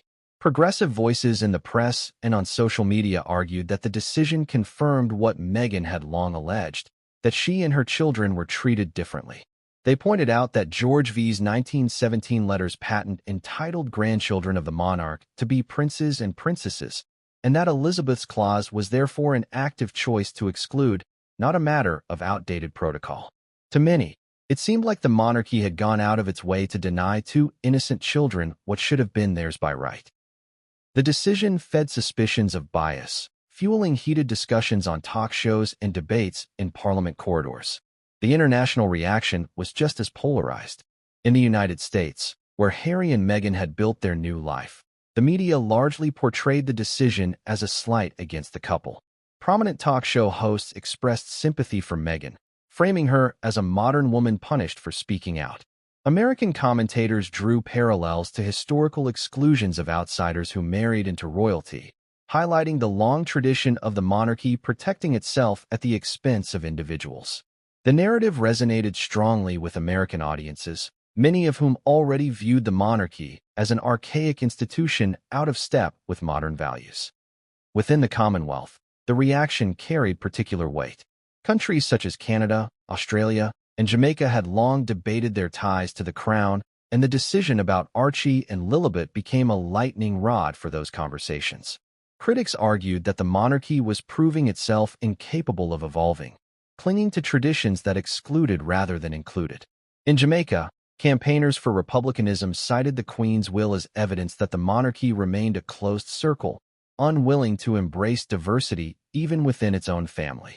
The clause became not just a family matter but a political talking point, influencing how nations viewed their relationship with the crown. Social media amplified every angle of the reaction. Hashtags supporting Harry and Meghan trended alongside hashtags praising the Queen's decisiveness. Thousands of users shared their outrage at the idea that children could be denied titles because of the actions of their parents. Others insisted that Harry and Meghan had forfeited any claim to royal privilege when they stepped back from duties. The debate was relentless, with voices from around the world weighing in as though the fate of Archie and Lilibet were a global referendum on the monarchy itself. For Harry and Meghan, watching the public reaction was both a source of comfort and pain. On one hand, the sympathy pouring in from supporters reassured them that they were not alone, that millions understood their devastation. On the other hand, the harsh criticism from traditionalists reopened the wounds of the will, reminding them that no matter what they did, they would always be divisive figures. Meghan, in particular, found the media coverage exhausting, feeling once again as though her children had become symbols rather than people. Within Britain, the reaction also highlighted generational divides. Older generations tended to support the Queen's decision, valuing tradition and the preservation of the monarchy. Younger generations, however, were more critical, questioning why the monarchy existed at all if it continued to perpetuate exclusion. Polls conducted in the weeks following the revelation showed declining support for the monarchy among younger Britons, many of whom said the treatment of Archie and Lilibet reinforced their view that the institution was outdated and unfair. The public reaction also extended to the royal family itself. Supporters of William and Kate grew more vocal in defending the monarchy's stance, while critics of the institution doubled down on their belief that Harry and Meghan had been mistreated from the start. The Queen's decision, rather than closing the chapter, had intensified the debate, placing the monarchy under a spotlight it could not escape. Charles, only months into his reign, found himself presiding over a family scandal that threatened to overshadow his efforts to modernize the crown.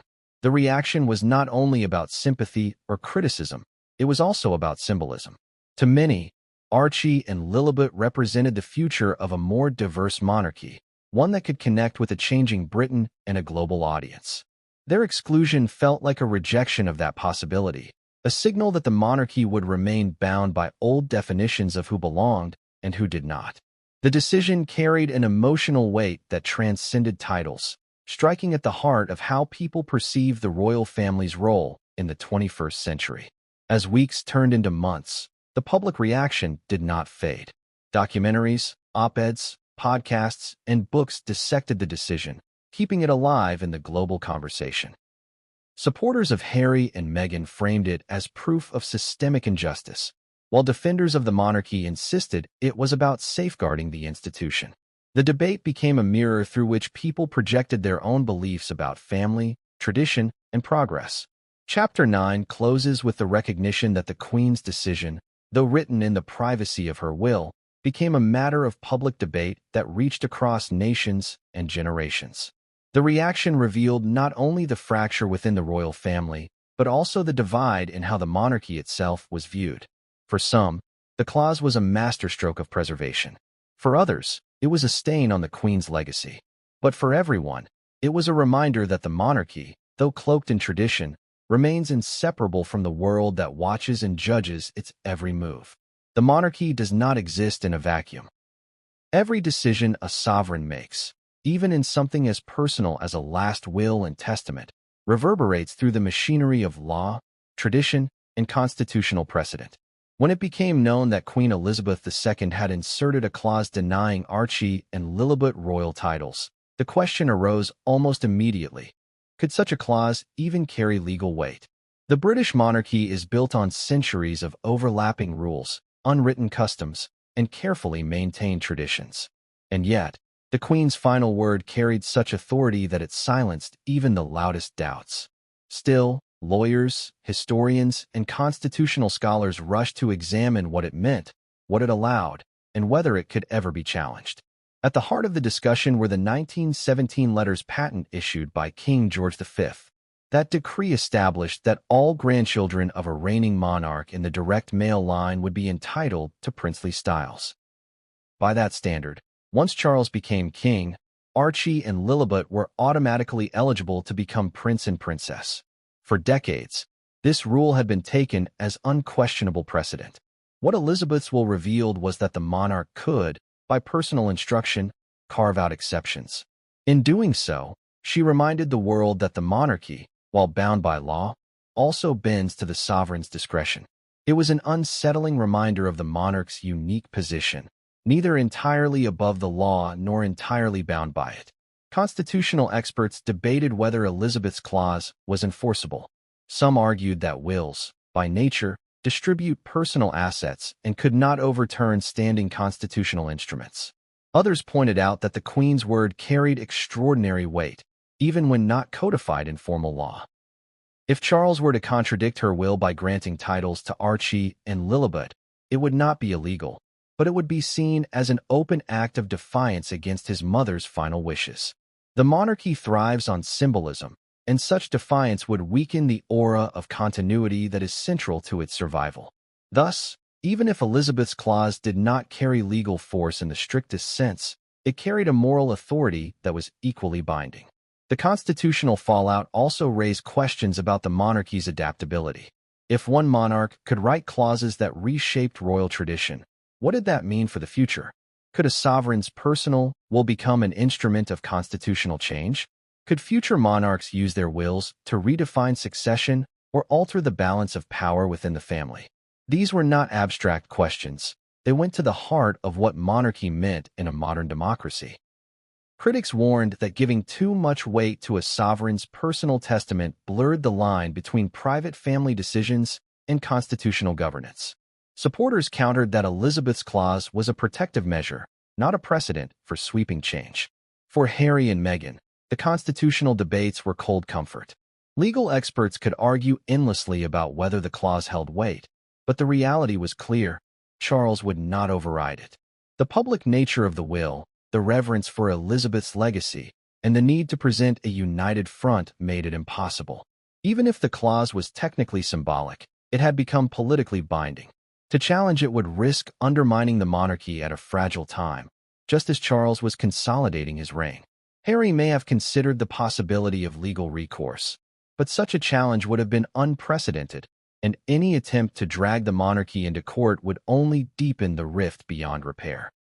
The fallout also exposed the limits of monarchy in a constitutional democracy.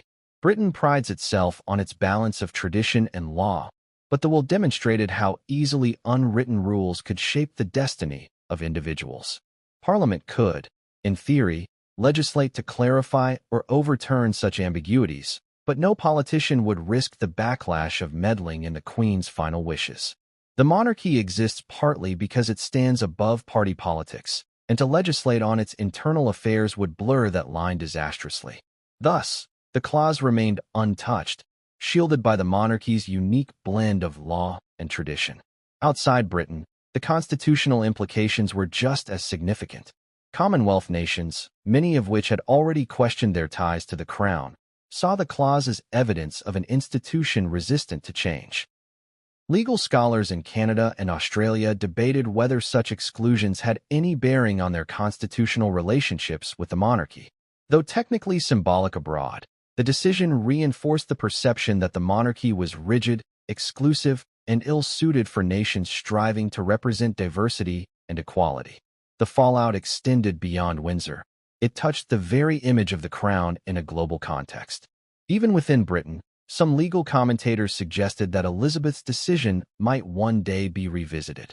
They noted that Charles, or even William in the future, could issue new letters patent to redefine titles. Yet the likelihood of that happening was slim.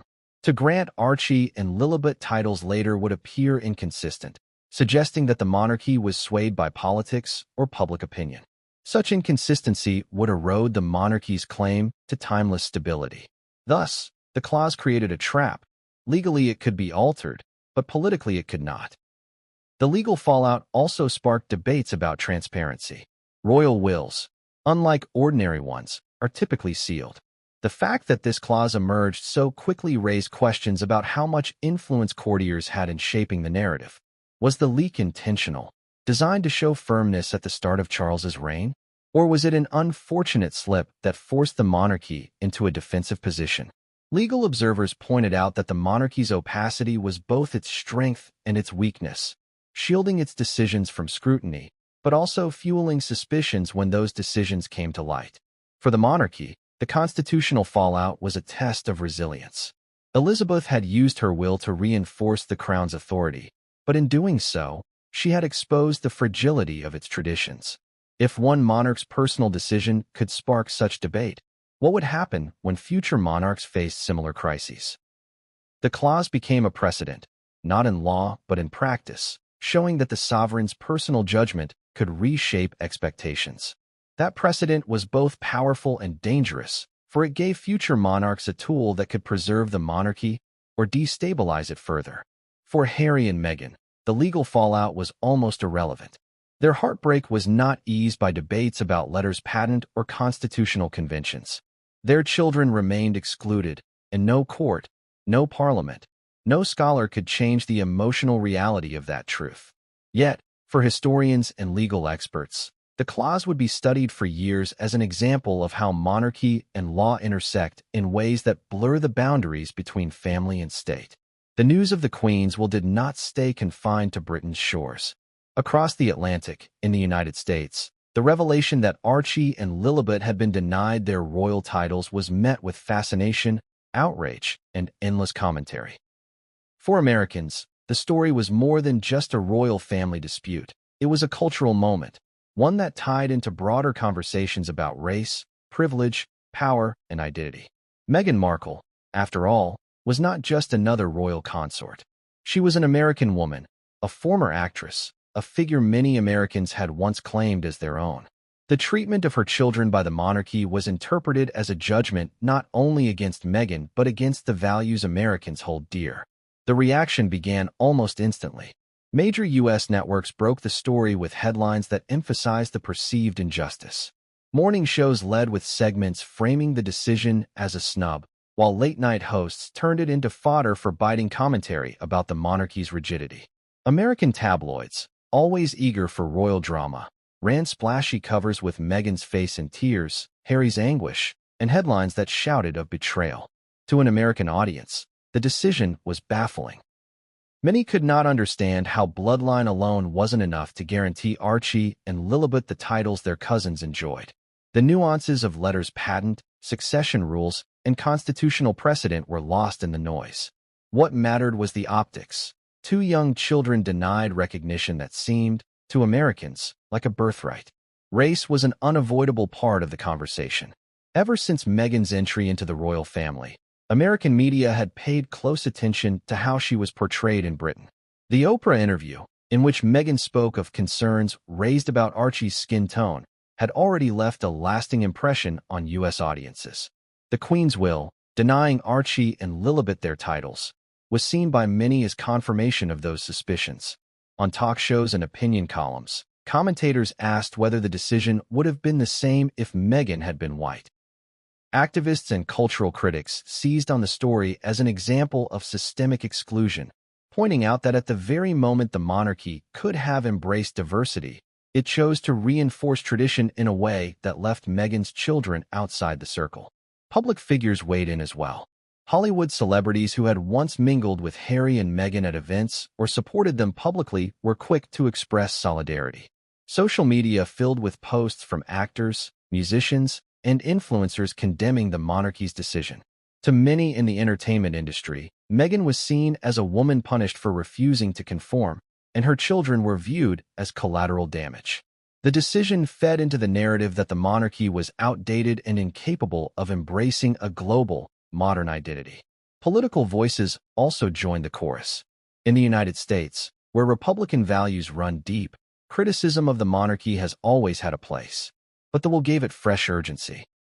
Some politicians questioned why Americans should revere an institution that, in their view, still clung to exclusionary practices.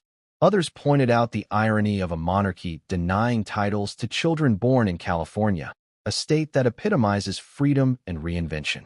Though the issue had no direct political impact in the U.S., it provided a lens through which Americans critiqued old-world hierarchies and reaffirmed their preference for a society where, at least in theory, birth did not dictate status. For Meghan, the American reaction was both comforting and strategic. She had always been more warmly received in her home country than in Britain, and the will's revelation only deepened that divide. In private, she reportedly felt vindicated. The Queen's clause confirmed what she had long said, that she and her children were treated differently. The wave of sympathy from American media allowed her to reframe her narrative, positioning herself as a mother fighting for her children against an unyielding institution. In public appearances, Meghan carried herself with composure, but subtle cues, her choice of words, her expressions, reinforced the sense of quiet indignation. She did not need to say much. The American press was already speaking for her. Harry's place in the American reaction was more complex. While Meghan was embraced as one of their own, Harry was still viewed through the lens of his British heritage. To Americans, he was the prince who had given up everything for love, the son of Diana who had chosen independence over duty. The will's clause deepened his appeal in some circles, casting him as a tragic figure caught between loyalty to his family and love for his wife and children. Yet, there were also voices that criticized him, suggesting that he should have anticipated this outcome when he left royal life. Some commentators argued that Harry wanted the best of both worlds, freedom from duty but the privileges of royalty. The clause became, to them, the monarchy's way of closing that loophole. American media also framed the story in terms of broader cultural conflicts. Outlets drew comparisons between the monarchy and Hollywood, highlighting the contrast between an institution bound by centuries of tradition and a culture that celebrated reinvention and self-determination. Meghan, as a former Hollywood actress, symbolized that clash. To some Americans, she embodied progress, a woman carving her own path, refusing to bow to outdated norms. To others, she embodied ambition, someone who had underestimated the weight of tradition she had stepped into. The Queen's will became a stage on which these debates played out, with Archie and Lilibet at the center. The reaction was not confined to media and politics. It filtered into everyday conversations. In cafes, workplaces, and classrooms, Americans debated the fairness of the decision. For many, the story felt personal. Parents empathized with Harry and Meghan's grief, imagining what it would feel like for their own children to be excluded.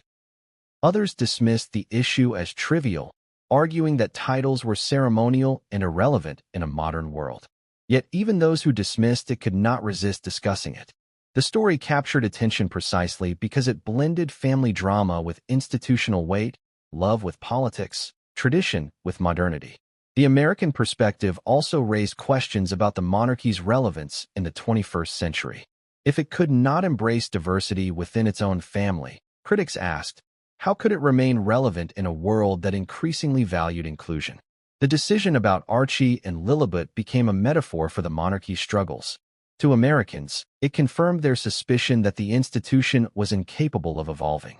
And while Britain might still value tradition, Americans leaned into their narrative of progress, using the will as proof that they had chosen the better path centuries ago when they rejected monarchy altogether.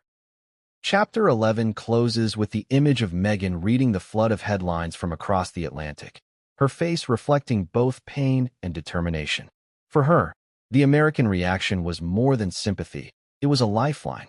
In a world where the monarchy had shut its doors, America had opened its arms.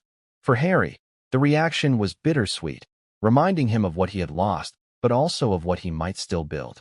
Together, they watched as their children's names became symbols not only of exclusion but of resilience, caught between two worlds, yet shaping the conversation in both. The Queen's will was more than a personal directive.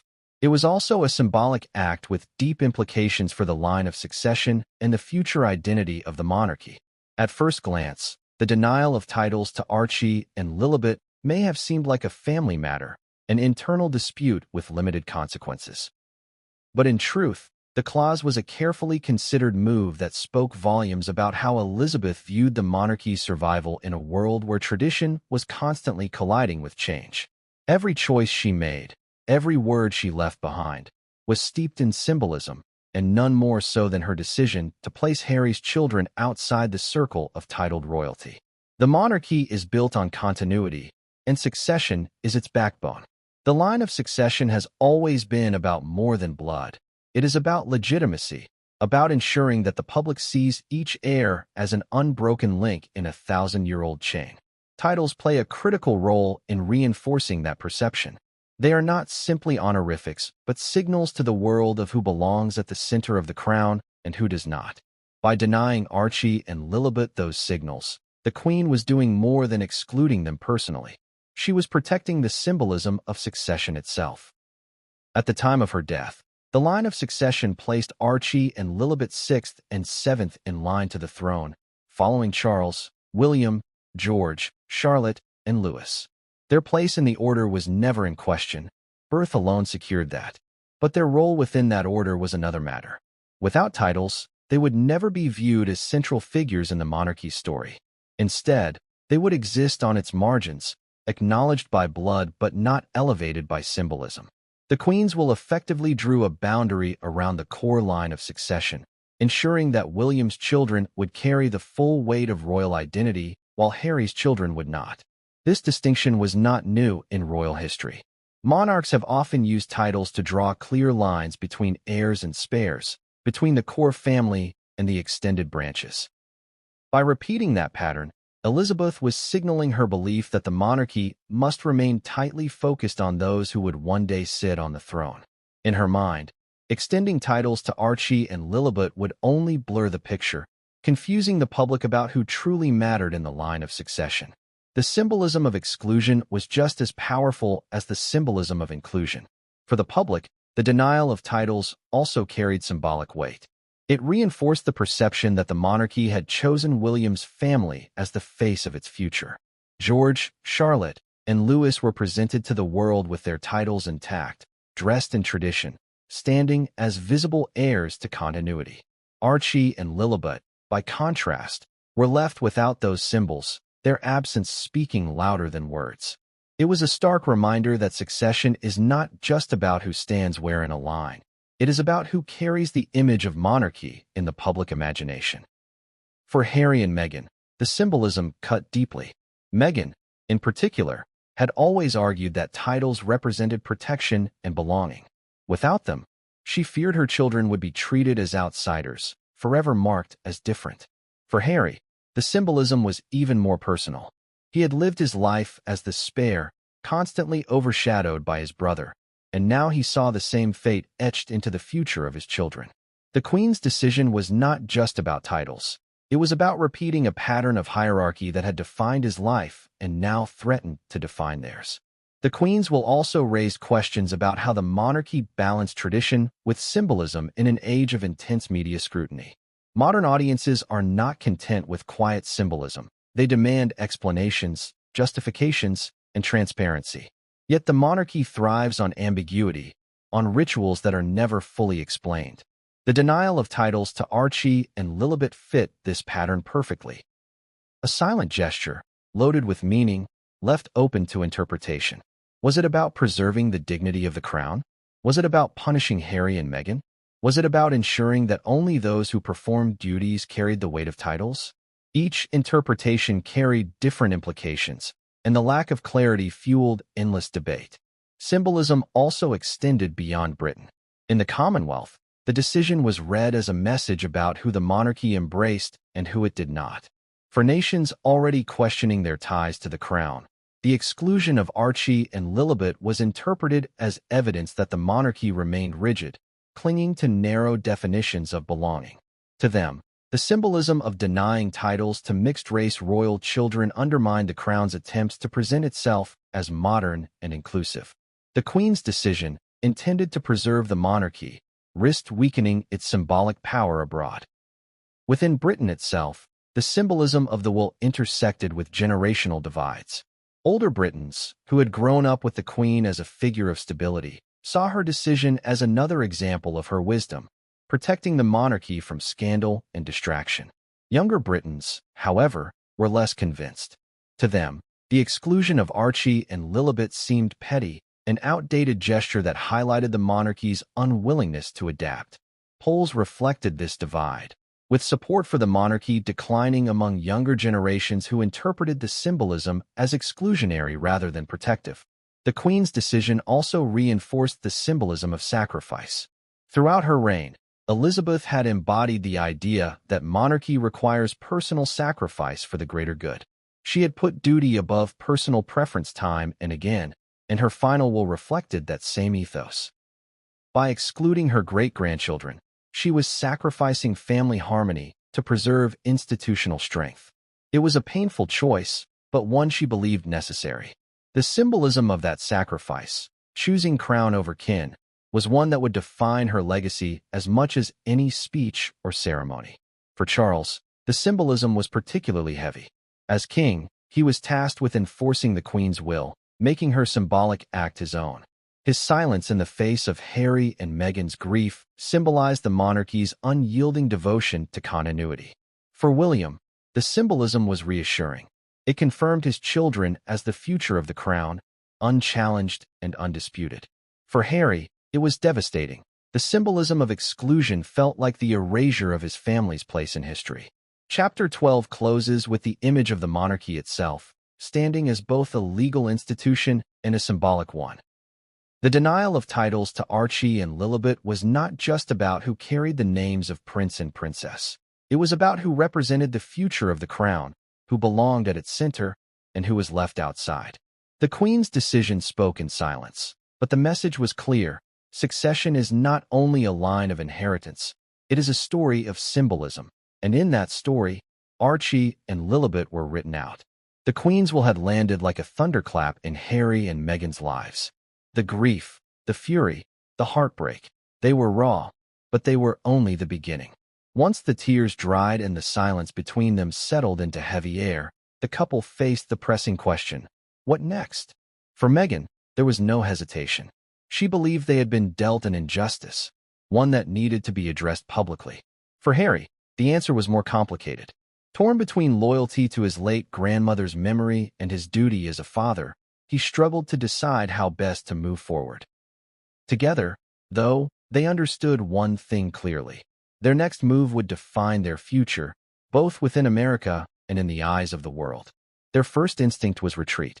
In the weeks after the will's revelation, they avoided the spotlight as much as possible, shielding Archie and Lilibet from the cameras and staying close to home in Montecito. They leaned on a small circle of trusted friends and advisors, testing out ideas in late-night conversations around their kitchen table. Should they respond? Should they remain silent? Should they fight? Meghan argued passionately that silence would be acceptance, that to do nothing was to allow the monarchy to write their children out of history without challenge. Harry, though, feared escalation. He had seen firsthand how every word they spoke was dissected, twisted, and weaponized. Yet even as he hesitated, he knew Meghan was right. Ignoring the Queen's will would not erase it. Meghan's next move was to control the narrative. She had long understood the power of media, and she knew that the monarchy relied on silence to maintain its authority. If they wanted to challenge the clause, they could not do it through legal channels. Those were closed to them. They had to do it through story. Meghan began reaching out quietly to allies in American media, allowing sympathetic voices to frame the will as an act of cruelty rather than preservation. Op-eds appeared in major newspapers. Talk shows invited commentators to denounce the monarchy's rigidity, and Meghan's allies in Hollywood lent their support publicly. She didn't need to speak directly. Her influence was already shaping the conversation. Harry's next move was more private, but no less important. He leaned heavily into his role as a father. If his grandmother had denied Archie and Lilibet the protection of titles, he would provide them the protection of his presence. He became more visible at their school, more engaged in their routines, determined to ensure that their childhoods would not be defined by rejection. Yet, even in his dedication, he carried the heavy knowledge that one day his children would ask why. That looming question guided his every action. He wanted to build a future where Archie and Lilibet would see themselves not as victims of a will, but as children raised in love and dignity. The couple also considered their financial and professional next moves. Their contracts with media companies had given them both wealth and controversy, but Meghan in particular saw an opportunity to use her platform to reshape the narrative. She began brainstorming projects centered not on their royal past, but on family, resilience, and identity. Harry, too, saw potential in leaning into his advocacy for mental health and veterans, areas where he felt authentic and respected. Together, they concluded that their next move would not be to chase after the titles denied to their children, but to redefine what those children represented. If the monarchy had excluded them, they would build a new space where Archie and Lilibet could belong. But behind their professional planning lay an undercurrent of strategy directed toward the monarchy itself. Meghan believed the will had exposed the monarchy's weakness rather than its strength. She argued that the Queen's decision revealed a fear of change, a reluctance to embrace diversity, and an outdated obsession with hierarchy. She pressed Harry to consider how they could use that weakness to their advantage. By aligning themselves with modern values, equality, inclusion, independence, they could contrast themselves with the monarchy, positioning their family as the future while the crown clung to the past. Harry, though, remained torn. He did not want to be seen as attacking his grandmother's memory. His heartbreak still held him in place, pulling him between two worlds. On one hand, he wanted to honor the Queen as the woman who had shaped his childhood. On the other, he wanted to fight for his children against the institution she had chosen over him. His next move, therefore, was cautious. He began drafting speeches and statements that emphasized his love for his grandmother while quietly highlighting the need for change. He wanted to find a way to challenge the will without dishonoring the woman who had written it. The couple's next moves also included strengthening their ties in America. They attended events in Los Angeles, met with influential figures in politics and entertainment, and worked to expand their foundation's reach. Every appearance was carefully curated to present them not as exiled royals, but as leaders in their own right. They understood that the monarchy's decision had freed them from certain expectations, but it had also placed them in a vulnerable position. To survive and thrive, they needed to prove that their identity did not depend on titles, but on purpose. Behind the scenes, their advisors debated whether Harry and Meghan should eventually release their own version of events surrounding the will. A book, a documentary, or even a high-profile interview could allow them to explain the pain of that day, the tears, the silence, the devastation. But timing mattered. To speak too soon would look opportunistic. To wait too long would risk irrelevance. Meghan leaned toward a controlled reveal, while Harry leaned toward restraint. The tension between them mirrored their larger struggle, how to honor their personal pain while navigating the public stage. Chapter 13 closes with Harry and Meghan standing at a crossroads, their next moves uncertain but inevitable. The Queen's will had closed one door, but it had opened another, the chance for them to redefine themselves outside the shadow of the crown. Meghan's fury had turned into determination, Harry's heartbreak into resolve. Their next move would not erase the pain of exclusion, but it would decide how that pain shaped their future. Whether through media, philanthropy, or quiet resilience, they would act. And in doing so, they would show the world that while the monarchy had the power to deny, it did not have the power to define.